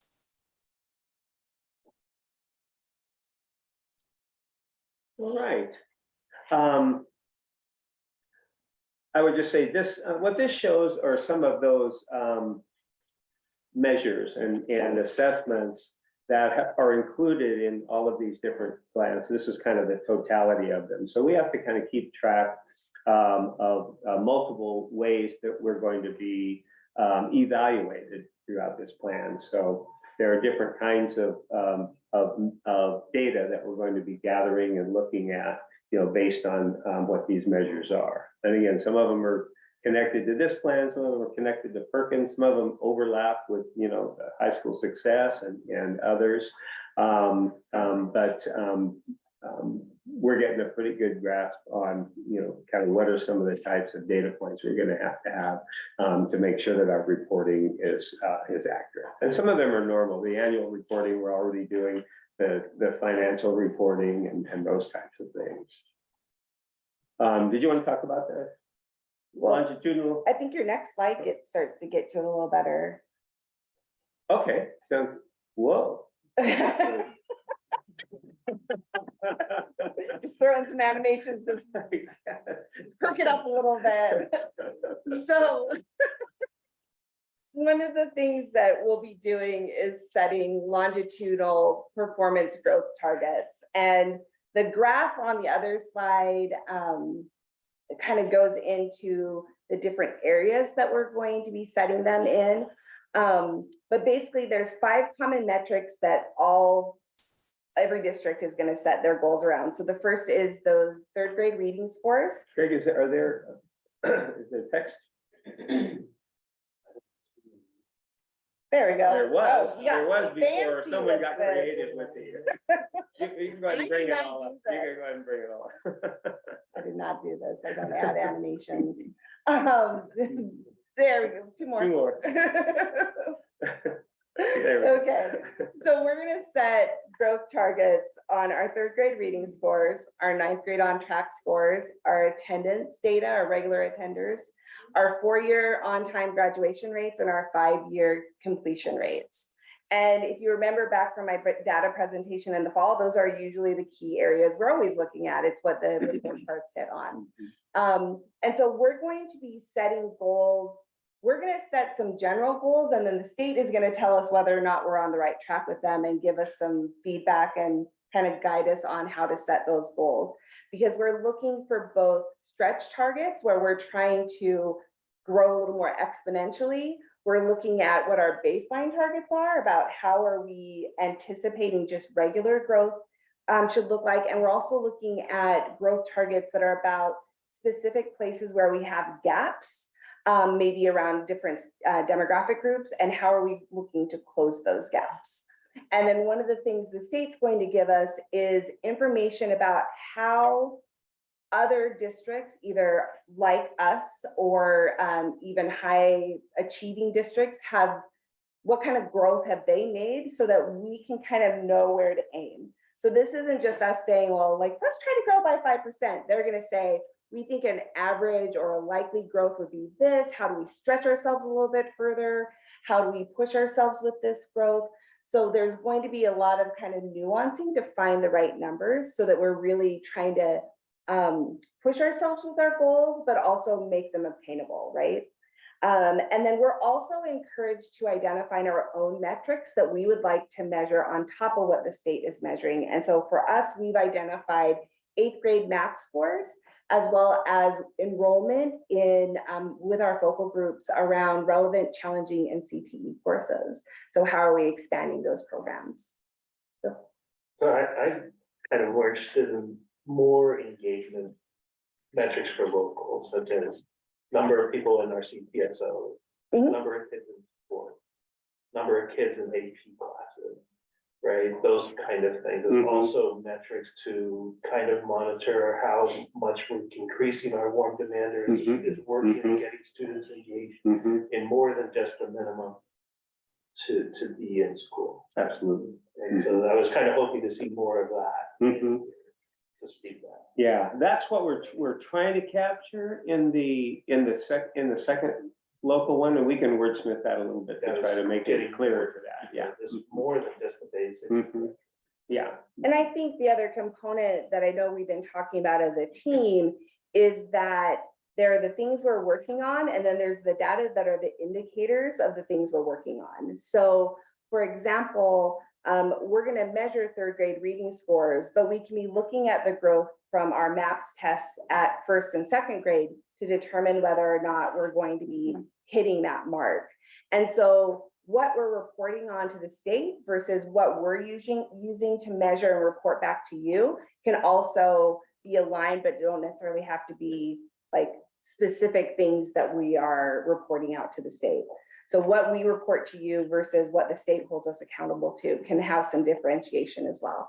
And especially around those key indicators. What are those things that we know would be pointing to whether or not we're going to have successful results that we're hoping for? Yeah, because I would just build on that, I'm really would like to see some solid, consistent reading data on grade levels, especially with the report out of how far behind our students are in the achievement gap there. Yeah, absolutely. And I think about you know, if we think about things like our 4-year graduation rate, we have a lot of things that point to whether a kid, by the time they hit high school, is going to be able to graduate on time. And things like on track for major skills like reading and math are one of those key indicators. If we have students who are struggling from K up through 8, then the likelihood that they're suddenly closing all their gaps when they're in high school is pretty difficult. So we know that we need to be addressing all those key indicators so that by the time they hit that spot where now it's time to measure, we already know what the results are going to be because we have all the things telling us we're going in the right direction. So finding that balance between what we're giving to state versus what we're holding ourselves to is going to be, those things go hand in hand. But what we want to like put out there as the official measure versus what you guys put us to as official measures can be, have some separation to that. Add on, I'm kind of stretching here, so just, because there's no way to measure this, so I'm looking for data to kind of correlate, like, when I say the kind of thing I'm looking at, I'm kind of really measuring, are our buildings welcoming, and are our buildings seen as safe places to participate in extracurricular activities and things like that, so those are the kind of really the mental health numbers that you don't really measure straight up because you don't just ask, but you kind of feel that out, you tease it out of that data. That's why I'm asking for some extra metrics to see how welcoming is our district and the kids. Sounds good. One thing we might do at some point is just kind of share the questions. We can share the questions that are on the youth truth surveys because that's exactly, you know, from a student standpoint is what that survey is designed to try to measure. It might just be interesting, you know, for the board to see what the questions are that, you know, the kids, staff and community are being asked on that survey. They're available, so we can just take a look at them. You know, I don't think that, we have been given access or we haven't been presented the youth truth survey on a, you know, regular basis. I think at least making it an attachment in the agenda or someplace where we can, review that would be interesting. And that, I'm sure it doesn't come out till like summer. Yeah, we can certainly take a look at that. I think one of the things too, Bill, you know, all those things on the list are academic. They're all academic markers. And that's what you're talking about is completely different. I want to get culture, I want to get cultural metrics in our buildings. How are our buildings doing that? So you do see in our outcomes that those things are there. You know what I mean? So in essence, there is work, you know what I mean, strategy behind all those because they're identified as the outcomes in the plan. And I think we can, you know, like I said, this has one purpose to report to the state, you know what I mean? But we can look at what some of those other measures are that we're using for our own internal purposes to have some of those kinds of conversations with. Yeah, I think the cultural measures would be good, but I guess, and maybe you touched on it, I guess I'd also be interested in sort of the broader sort of group of what are sort of predictive measures or, you know, what are those sort of drivers of student success, you know, what's really driving, you know, 4-year on-time graduation rates. Right. And are we measuring those things along the way so that we have some sense of how successful we're going to be at? I mean, it's important to measure, you know, graduation rates, but I also think it's important to measure sort of what we, you know, those predictors of success and how we're doing on those. And it sounds like we're doing that. Maybe it's just a matter of us becoming more aware of these measures. You're right. The reason that 9th grade on track is a measure in that it was elevated to a measure, you know what I mean, quite a few years ago is because, you know, it predicts graduation. And you know, and so what you do for the first 9-10 years before you get to 9th grade has everything to do with how, you know what I mean, and that transition, how freshmen are our 9th graders are gonna enter school and their level of success. So those are some things that systematically we know that, you know, our next question is, in fact, we've been talking about, so what predicts 9th grade on track? If, you know what I mean? So what are we gonna look at next that would predict 9th grade on track? Is Is there, I guess my other question is, if we're measuring these if we're sort of collecting these local metrics and tracking them and reporting on it, what would be the reason for not sharing those at the state level? Are we concerned that they're gonna hold us accountable for something maybe, or I'm just curious, I mean, if we're measuring it, why wouldn't we share? I'll give you my answer. You go first, because I don't want to put my foot in my mouth. You have much more experience than I do, so I'm gonna defer. I don't know, I have a lot of pain from data being used inappropriately. So that every assessment has a valid use of it. And oftentimes, we take the data that we have, we label kids, that we use it inappropriately, label schools, label kids, based on some data that may have not been about them, but they're the ones that end up, being most influenced and impacted by some improper use of data. And so part of what I know it's real important to DES is for us to kind of develop our own assessment and data literacy, amongst ourselves, so that we can really be data wise, what I mean, as we're looking at it, and make sure that the data that we have, we use for the right purposes and in the right way, and those types of things. So that's, that's my my thing. And I'll add to that, the one thing that sometimes at the state level we don't always get is an opportunity to tell the story behind the data and the context behind the data. So, for example, if we give ourselves a local measure, exactly like you're saying, Bill, around participation in sports, we can measure ourselves around that. We can look at what are some ground truths that might be impacting it, but we don't always have the opportunity if the state if we said, we're going to give you this number, to tell that story. And we know that, for example, using club participation as an example, it might be really strongly correlated to belonging. It also might be really strongly correlated to the economy. I don't have the ability to be in a club right now. I have to work to help my family. It might be really strongly correlated to gas prices. I don't have the money to drive back and forth. I need to take the bus, and so hence. So suddenly we're being measured around something that we don't have a lot of other control over. And so it's something for us to be really aware of, and yes, let's measure ourselves against it. But because we don't always have the opportunity in these reports to say to the state, this data makes sense to us because there was a recession, and suddenly our kids maybe had more responsibilities because we live in the community we do. We don't always get to tell that story. That's that, when I was talking about data before, that's that street data, the empathy interviews, the times where we get to talk to kids and say, why did this happen? My hope is that part of this integrated plan is also a shift in how the state is looking at data. So maybe we'll be given more and more opportunities to set that context, to tell those stories. But until then, I like Bill's statements is sometimes that data is then used against us in ways that isn't always helpful. Just keep that as a hope. Yes, absolutely. It's always my hope. And they keep talking, they keep giving examples where I feel like there is a shift in perspective around assessments, around data. We'll see. You never know. But I think our responsibility, though, to you guys, and our responsibility to our community makes the need to collect that data a high priority. And our ability to report that out to you is going to be, we're already having those discussions, right, around sports and participation, and is there equal representation? Those are communications that we can continue to have and hold ourselves accountable to, for sure.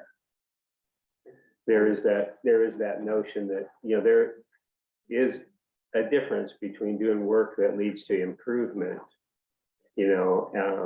and work that is kind of compliance evaluative, judgmental, those types of things, and the notion of are we trying to improve, or are we just trying to hold people accountable is a thing out there in terms of how we use this. And what our plan asks us to really think about, developing growth mindsets, creating safe spaces, and that goes for kids and teachers and administrators and everyone else. So for us to be really improvement oriented and be able to kind of share, the truth, whatever that truth might be, we have to continue to create safe spaces for improvement along those lines and lead with capacity building, versus, kind of hammers of accountability. Yeah, just a little nuance in improvement efforts for organizations. We want to be accountable to each other, and we want to do good for each other and make each other look good. And that's the culture we'd like to build with our data and. And I'd like to add that we also don't want to set our teachers up. We're thinking things about students that aren't true because of the way that people produce data. You can do a lot of harm by not using the data correctly. For example, I know very deeply the math standards that I helped write and the assessments that were developed as a result of that, and that there were 52 questions on the test. A quarter of them were pilot questions that didn't matter if they got them right or wrong, didn't count on the score. But the students didn't know that and the teachers didn't. They were adaptive for the first couple of questions, but the teachers didn't know they were, and the students thought, well, I don't even know what this question means. And they didn't know that was something to test whether or not they were at the right level on the test. So they felt defeated because they hadn't been taught about the test. Teachers didn't know that. The information was available, but no one explained it to teachers. So that when they received the test score, and it said in a certain category like algebraic relationships, if the student didn't pass that standard, that part of that standard, they assumed the student didn't learn it. Well, what they didn't know is whether or not the teacher actually taught it, because the teacher might say, well, we didn't teach that this year. That's in the next year's curriculum, or that was in the previous year's curriculum.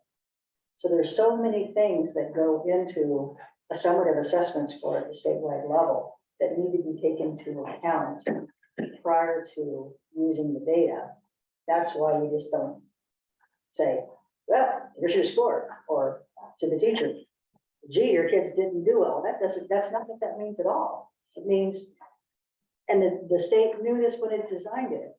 We're supposed to provide information that's useful for teachers. If they understand what was really assessed compared to what they really taught, then they can determine the relationship between the opportunity for the student to actually have to learn that and their ability to demonstrate their understanding.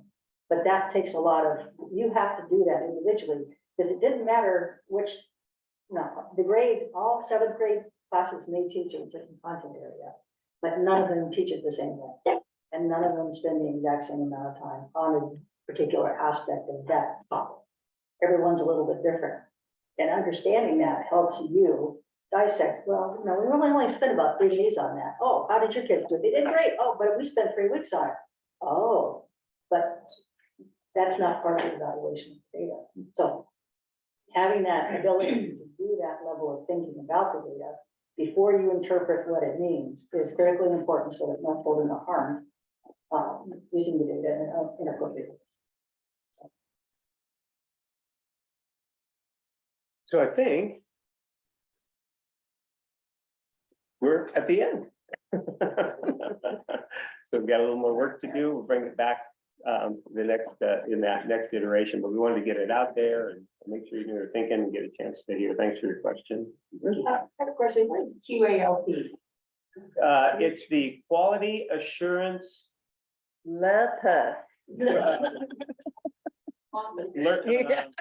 It's they're putting teams together. They're putting teams together at the state that review, they're kind of peer reviews of each Okay. person's I was plan. just trying to figure out the. Yeah. Yeah, we think P is peer, but we were looking it up. We were trying to figure that exact question out this morning, actually. I looked it up and I forgot it already, so. But it's the quality assurance piece for the evaluation. Yeah, we submit it, they look at it, they score it, they tell us what they think we did. And if whether or not we have to review certain parts of it. Quality Assurance and Learning Panel. Learning. Panel. So with that, if the QALP, a review of what ODA is doing or what we are doing? It's, Some of that. yeah, ODE review, that's how they review ours. They put some panels together to review our plans. And Bill, to your question about climate and culture.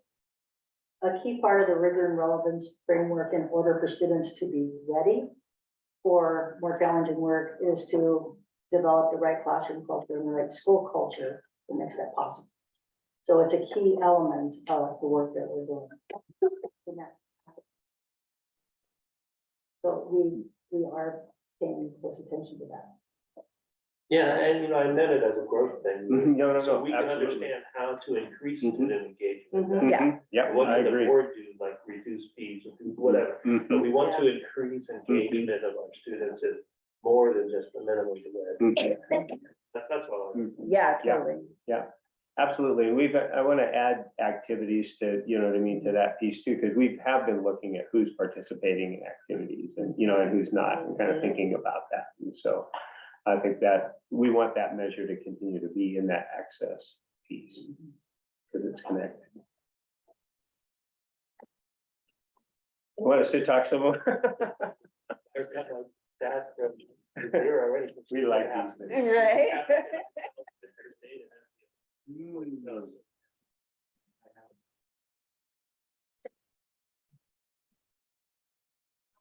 So Thanks, you guys. Thank you.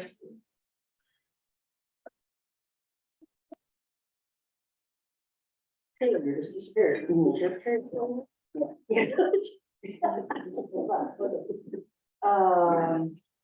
B, Equity Advisory Committee. Remember, do you want to come talk about this a little bit with me? Or do you want to read a presentation or?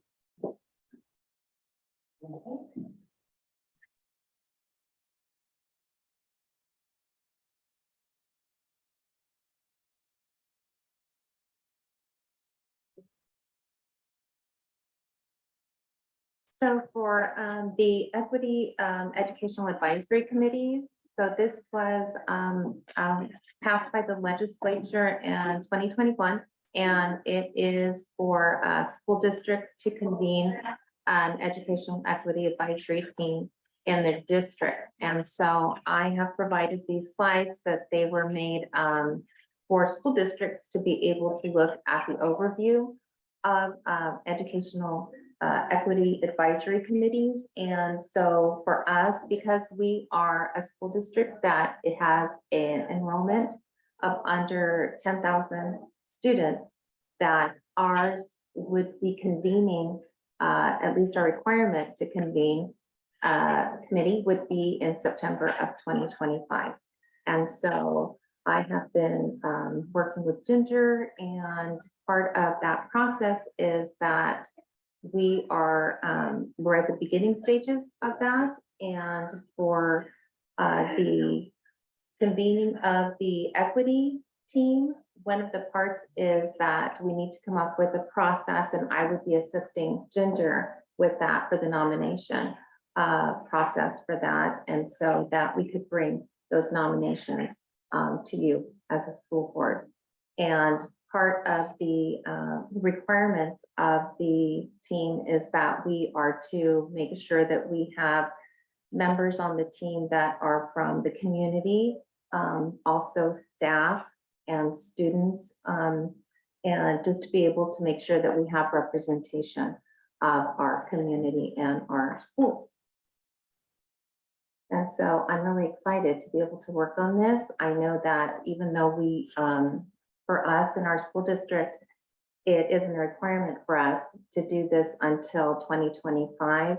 We really want to start this process so that we can have an equity team in our districts. I'm really excited about it.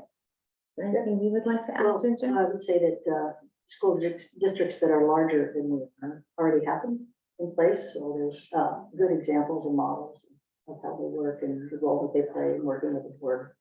And so we can be learning from them as well.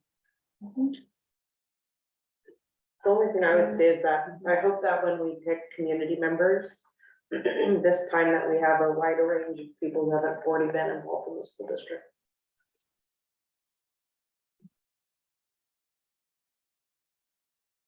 And I think that one of the things that was really nice that happened this last month, as we talked about in the work session, was the ability to have some of you be able to come out and speak with some of our community members. And so anytime that we have an opportunity to do that and to get the word out about what the equity team and committee is about, I really think that we'll have more interest from many of our community members that maybe haven't been able to participate before, or who haven't felt that they have, had an opportunity. And so I think just that first step last month to be able to reach out to the community in a different way, I think was really powerful, and it really made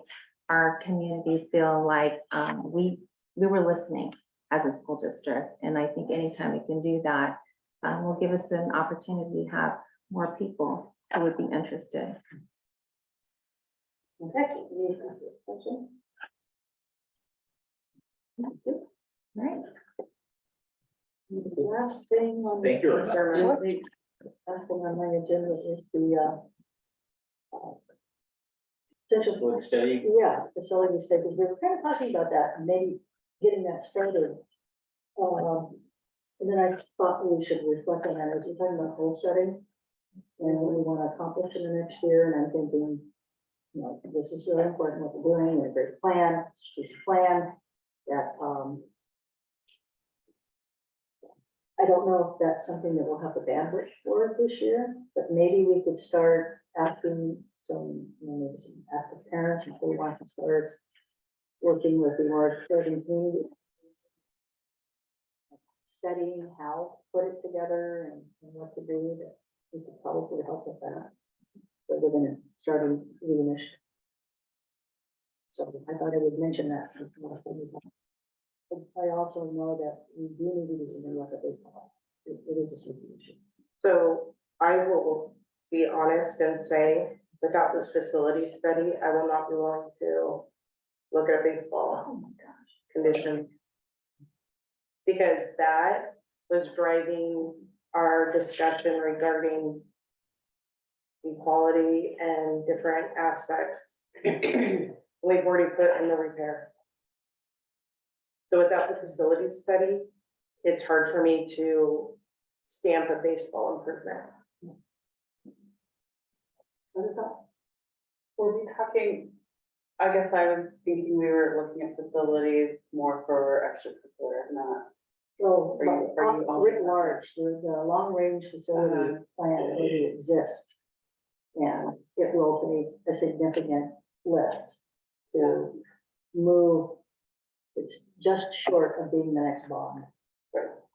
So, the difference between doing nothing until that happens, or, saying, well, we're going to wait, so it could be 3 to 5 years before that starts, and I'm not sure safety wise, I would recommend waiting it long. I understand the concern, it's snowing. It is. When you heard the high school kid does that, it's gonna listen. That's why I want to bring it back up and have a conversation. So maybe next work session we can talk some more about it. That's what I'm cheering. Well, I think honestly, this needs to be a conversation before we get a budget to vote on, for sure. And those budgetary conversations that we haven't been able to have yet, which I'll have with you. Because I'm not really willing to support a one sport $350,000 approval that affects such a small group of children. When we originally started this facility study to look at a more encompassing strategic plan piece. I would love to see a very robust title. Yeah, well, that can be part of it. The safe, the lights are unsafe. That needs to get fixed, in my opinion, but we need to address Title IX complaints maybe we should, order A plan for how we're going to do it. Correct. Yeah. We need a plan.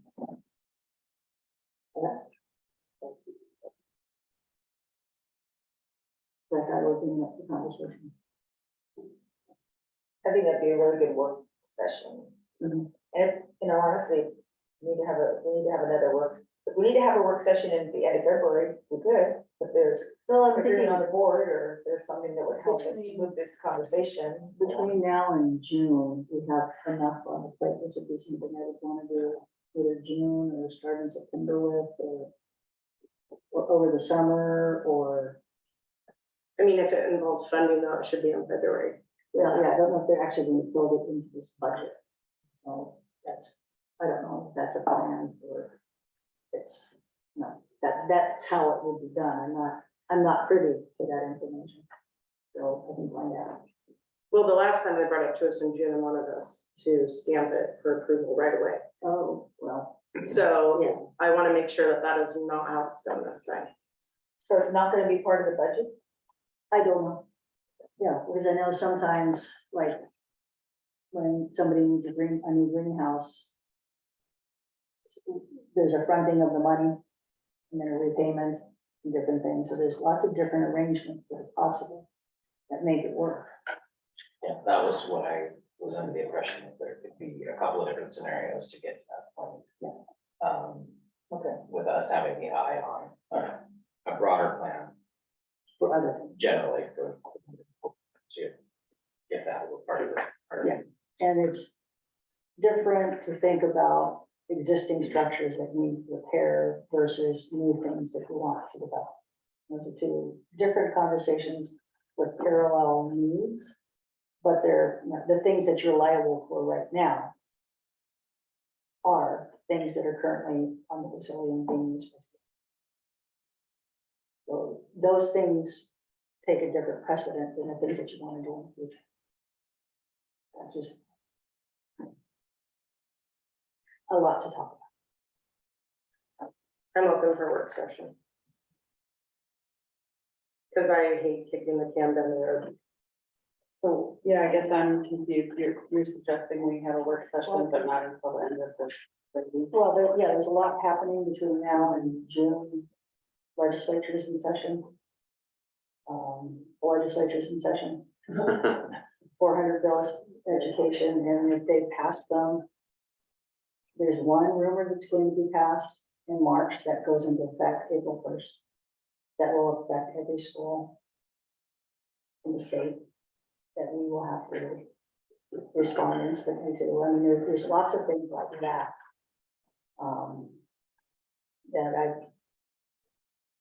That is something that I will have to address. It's the priority. Right. And then, well, what's gonna happen in the budget? I don't know. So, I want to keep my bandwidth there and then on this and making sure that the strategic plan is taken care of. That our staffing needs can be met, that we recruited replacement staff, that we, you know, try to, those are the priorities. That I take, you know, we're talking about all these wonderful things in the plans and the integrated plans and all the different funding streams. As long as no child arrives at school and says, so what are we doing on the Student Success Act today? And how, who paid, you know, which funding stream paid for my technology? And, you know, if kids and families never notice, all of those things have happened, then we've done a good job. They can just come to school. So kids can just come to school and play, and come to school and go to school. We take care of the rest. So there's a lot of things coming between now and June that are coming at us. I want to make sure I can focus on those things so that next September, when kids come to school, teachers don't have to think about things, staff don't have to think about things. Kids just come and have school. But that will take a lot of work on our part. The admin part between now and then. So that's why this is not a good time.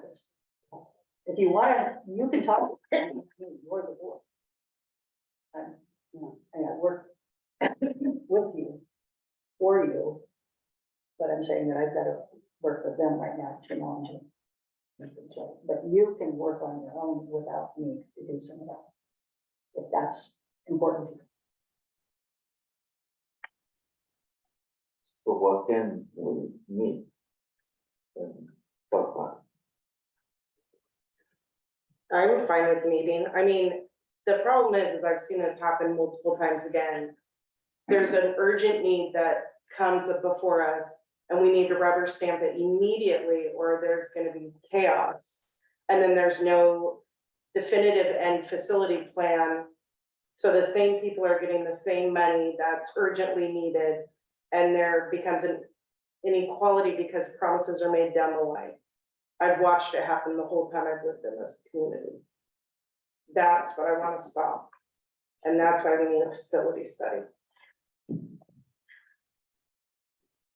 Ginger, did you say there is a facility plan, long range facility plan? So is that available on the website? Well, on the Sort of website. get access to? Because I think, the starting place for me, I think would be to get sort of smarter about what's in the current plan, so that I can start thinking about like, what does the next iteration look like? So that's a homework assignment I'd be willing to take on, just to sort of level set us all on kind of what's needed. And we would love to have a refresher on where we left the last bids for lighting and how that discussion, where that discussion got ended. Yeah, I kind of feel like what we need to do is, it's just for the board. I think that we need to talk about where we're at, what are we looking for, what's our, kind of being specific and giving administration more guidance on exactly what we would like to see. Because if I'm not mistaken, I remember having this exact conversation in June of last year. Yeah. When we decided we were gonna have a committee and we were gonna do all this Yeah. stuff, and then it never, and it's probably our fault for not following up with it either, but, that's why I think we'll do. Yeah, I think it would be great if we. I'm fine with that. What do having a we need to be study able to make a or a decision? work session over the facility study. Because I really think it's something that, even though it's not urgent for you, we consistently get urgent needs and requests. And then we become reactive instead of proactive. Yeah, and we need to define what you want in that, what we want in that facilities, what it looks like, yeah. Okay. Interested in having a meeting? Is there interest in having a meeting? I Yeah, say this, I gotta be here, but I can do Zoom. At the end of February. As long as, my baby isn't being born, I'm there. Yeah, I think we need to discuss and pull together what we actually want to see. Because we've been kicking it around. A year, longer, 35. Well, so the normal date for The last time it was done was prior to you arriving. yeah, I don't remember. You might even want to do a community engagement again. You may want to do community listening sessions. The existing facilities plan is February 27th, yeah. So.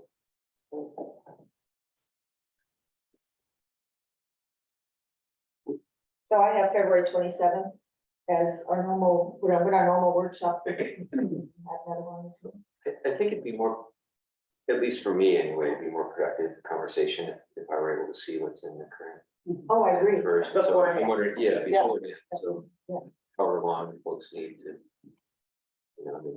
I can find time, I suppose, if you want to see them in the next 2 weeks, but first I just need to get my hands on the current. Yeah.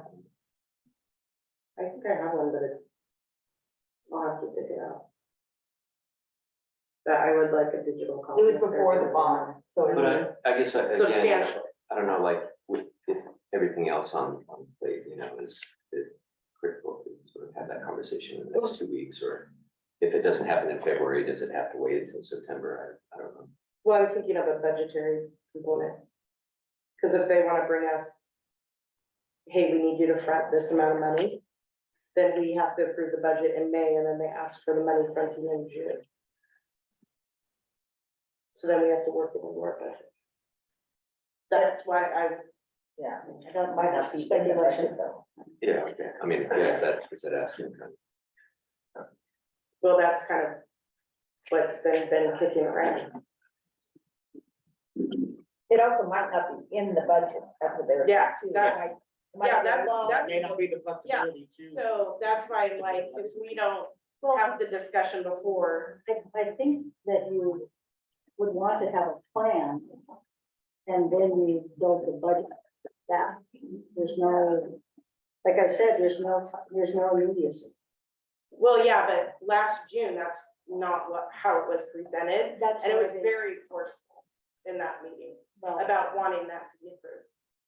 if there was, somehow I missed that because we didn't approve it. So it couldn't have been that close. And everybody was And there. there is no current proposal. There is no current. And like I said, this is the thing.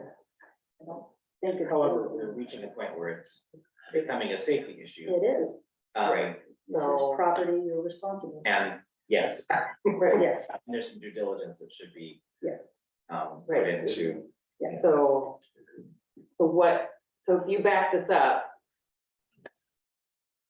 if there is liability and responsibility to maintain facilities, then we're waiting for somebody to bring us a proposal, or we're searching That's- out the yeah. solution? That's Like why I'm that. proactive versus. We reactive. turned down also, honestly, the last. Right, We and told them so- to go and not come back. So Right, and They haven't been back to be, to be serious, that's, Yeah, we said no. But So, we're still in that moving same forward. situation. When we want. Yeah, but Maybe that's I'm not the hearing a discussion lot of- we need. I'm not hearing a lot of, Right.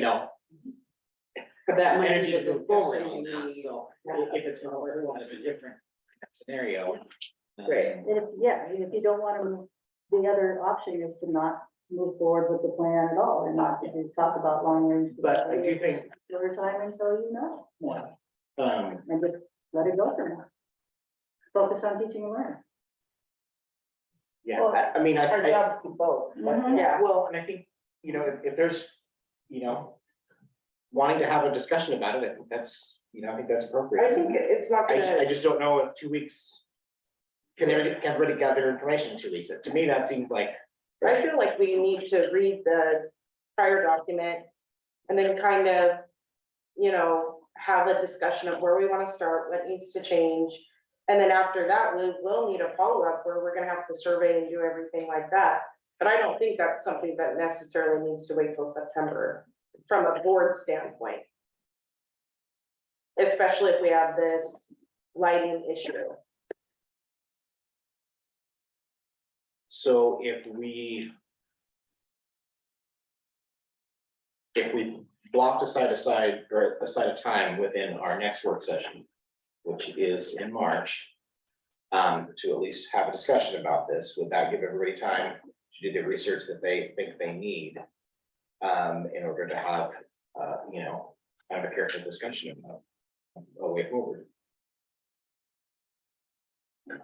I think some of the documents that I think I need to read, we've mentioned, but there's a big gaping hole of. I'm not really sure how we solve this problem. So like, I don't even, at some level, don't even know what to read to make ourselves smart to find a decision, right? You guys don't have to hang around.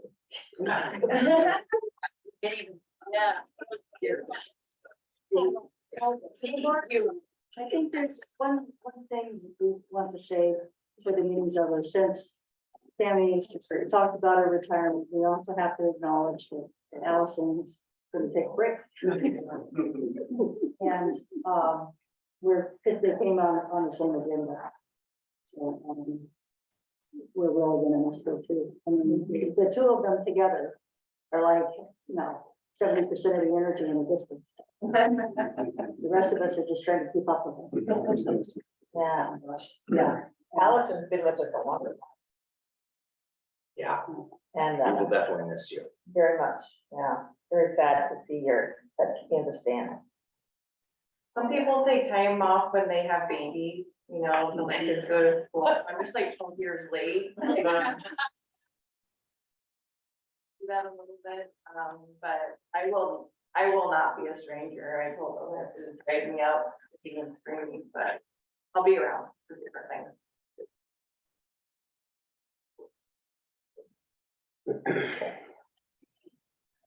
Thank you. Thank you. Thank you so much. Well, like I said, 2 weeks sounds like too much to try and schedule something. It's gonna stress out staff, I don't wanna do that. Yeah, that's a big. My only problem with adding it to our March work session is that's already gonna be heavy when we have our other stuff. We don't usually have it because it's spring break. Yeah, but since it's part of the, Oh, you mean like, yeah, we can do that.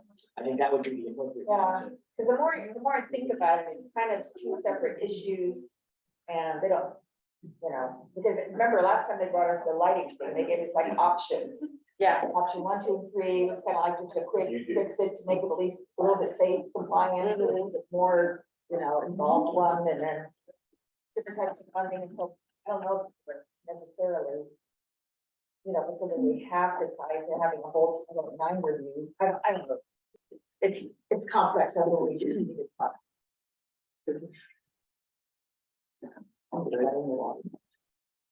Dave, thank you very much for letting us come. I will say that. Yes, on the that's record. good. Thank you very much for letting us.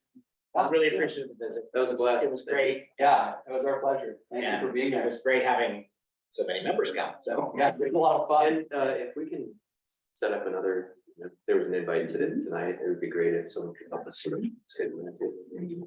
Yeah, I was gonna say, if we can coordinate with intermediate, or excuse me, with primary, that would probably be a good thing to set up. So, I don't know if you want me to reach out to them.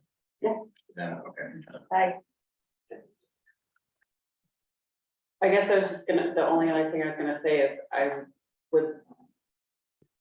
think we would need some planning before we have a meeting.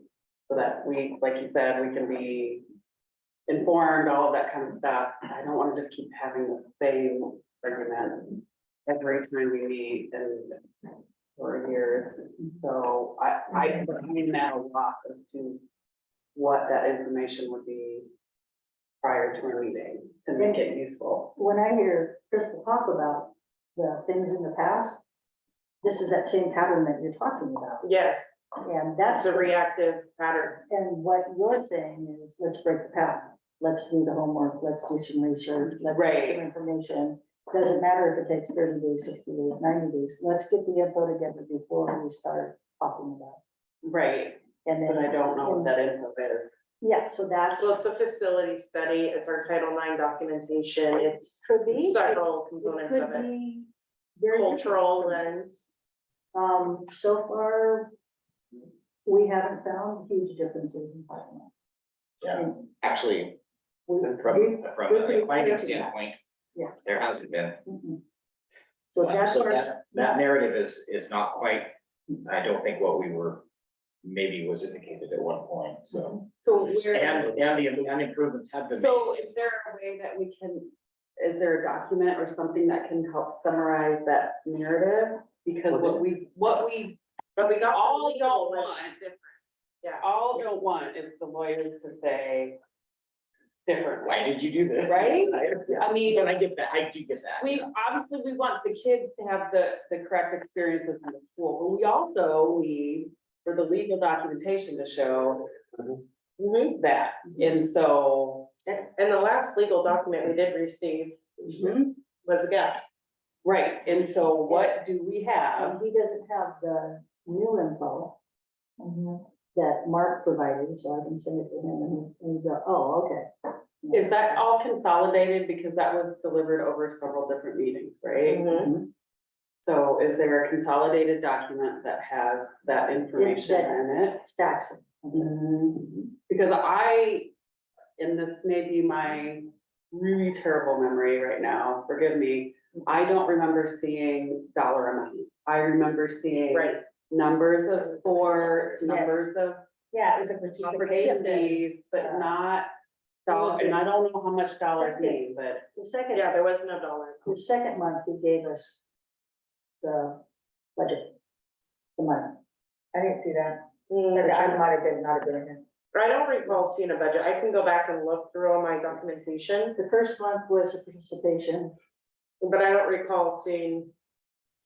December and January. November and December. I can go back and double check my documentation, but I don't recall seeing dollar amounts. Yeah. But when I think of a facility study, to me, it's like you look, okay, these are our actual buildings and the facilities. You know, are boys and girls wrestling having the same, you know, space and equipment access, you know, do we need, is the girls softball field, you know, how far behind, I mean, you know, what improvements do they need to be what we would consider quality, you know, equally or equal to the boys? You know, looking at each like buildings and what is our long-term plan for soccer fields? What are our, you know, and how are we gonna pay for these? I guess that's what I think when I'm thinking about facilities. I mean, well, that too, I think, at least, you know, when I think about it, and Joe maybe has some similar experience just from city for involvement, but you have to sort of look ahead and begin to forecast what future needs are gonna look like. Because these, you know, when you're making improvements, they don't happen overnight. And they generally come in sort of large lumps, you know, things like you don't just add a classroom, generally, you're adding, you know, a wing to a school, or, you know what I mean? Yeah. And so that part it takes effort to think about like, okay, how are we gonna forecast what our, you know, needs are gonna be 5 years down or 10 years down the road, and then you start sort of building what the facilities needs are gonna be to support that future. And I know that we have a parent group at the high school who started meeting, I think they're trying to meet with Mark to figure out like, how can we start, you know, raising money and addressing like, for instance, girls soccer program and things like, you know, the fields issue and everything. Yeah, And that can all come together. yeah. And to me, that's a little bit different conversation than like, hey, these lights are burnt out, you know, or they're not bright enough, or we don't have enough of them, and you know, we've got a safety issue today, you know. Right. Because if you start talking about sort of like, hey, I've got this project, that project, this project, it's hard to think, you know, 5 or 10 years down the road, you know, and get wrapped around the axle about the one that's sort of knocking at the door today. And I will say, a facility study for me sounds a lot more formal than what I feel would be adequate to ensure that we have a good Title IX plan. Yeah, Not that that's the thing. everything's equal today, but we have a plan of Title IX is here, this is where, participation. right, Opportunity. right. Coaching. And plan, like, this is how we're gonna address this, not just like. Yeah. You know, if there were some less There needs to than be super formal plans. document of like, Yeah. hey, here's where we're headed. I feel like that would suffice. And I feel like that would be something that we could run past legal and be like, hey, is this what you were thinking? And so way less formal than a full up facilities plan that is gonna. Well, there needs to be like a plan in place that's actually gonna take effect, because the whole reason why they got there in the first place is because they promised and never delivered. That execution piece is huge. I kind of think the Title IX is sort of one lens to think about facilities through, you know? And to me, that would be important to have, you know, kind of a legal interpretation of or endorsement of whatever sort of the current state is, because, you know, there's like legal ramifications if we don't meet, you know, requirements. But there are other things that you might look at facilities through, like safety or, you know, capacity or, you know, things like that. Right. You will see if you just look through the Title IX. Right. Is that? No, and that's agree with why, I mean, yeah, and that's why, so if this is really a safety issue, then we're gonna wanna know the budgetary ramifications before budget time. Because what we're being told is it's a tight budget. And so if we are going to have to come up with $350,000, then we need to know about that and strategically plan for that, rather than that decision being made after the fact. And we don't really have any control over where that money's coming from. Like a new leak in the roof kind of thing. Right. Because there's like this thought of magic money after the fact, but then we don't really have the jurisdiction, because there's a lot of other things the board wants to do. I personally want to still see if we can evaluate our students not paying for extracurricular activities. That's still on my radar. So if that's on the radar, already built into the budget, why aren't we addressing this other thing that should already be built into the budget? So that's the different components. I don't like to duct tape situations. Yeah, I did some research on that. The district that paid for them no longer pays for them because it didn't work out. Kids that signed up to do it and didn't show up, so they spent lots of extra money on coaches that they didn't need. It did, yeah, so they said it didn't work out, so, several, is it Cascade? Not Cascade, down there. Canyon, not doing it anymore. Tiger 12 is not doing it anymore. Everyone that tried that, rolled it back. And it was because the kids are like, oh, I have to pay for it, so I'll just sign up and never show up. It didn't work out. I don't know if that's a lesson about how things to be designed.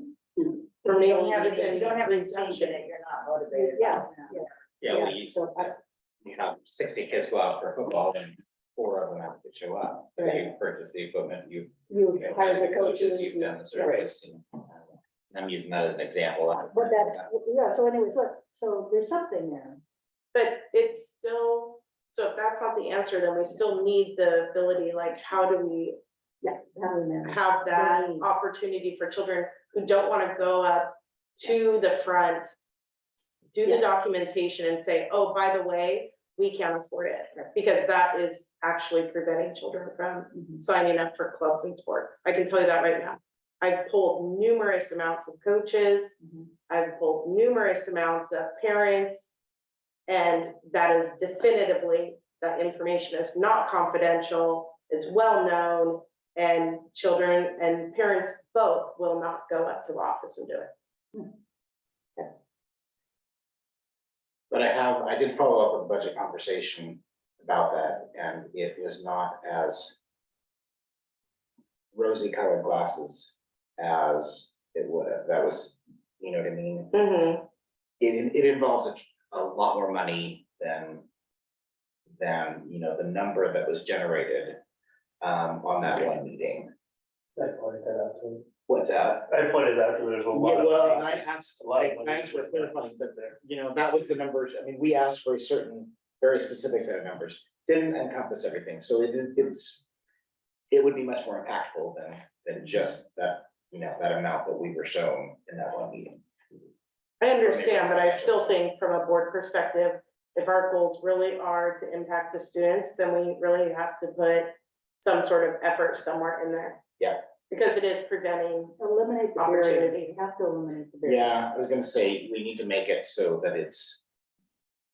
Yeah, so that the experience Like, for the youth. Even if it becomes an online form where there's no FaceTime. And we have our own documentation where the income level is quite a bit higher or whatever. Because it's the FaceTime. I mean, people get called out on it all the time. Anonymous submission for request. Yeah. That's not a bad idea. Sorry, Ms. Bachelor. Yeah, okay. Yeah, so that's the big thing. What's that? Where are we on the agenda? We're done. Yeah. Did you So- adjourn the meeting? What's that? Have you adjourned? I have not, but if we're done, it's 9 o'clock, I'll go ahead and join us then, so. Thank you. Thank you. Well, thanks for the talk on that, to get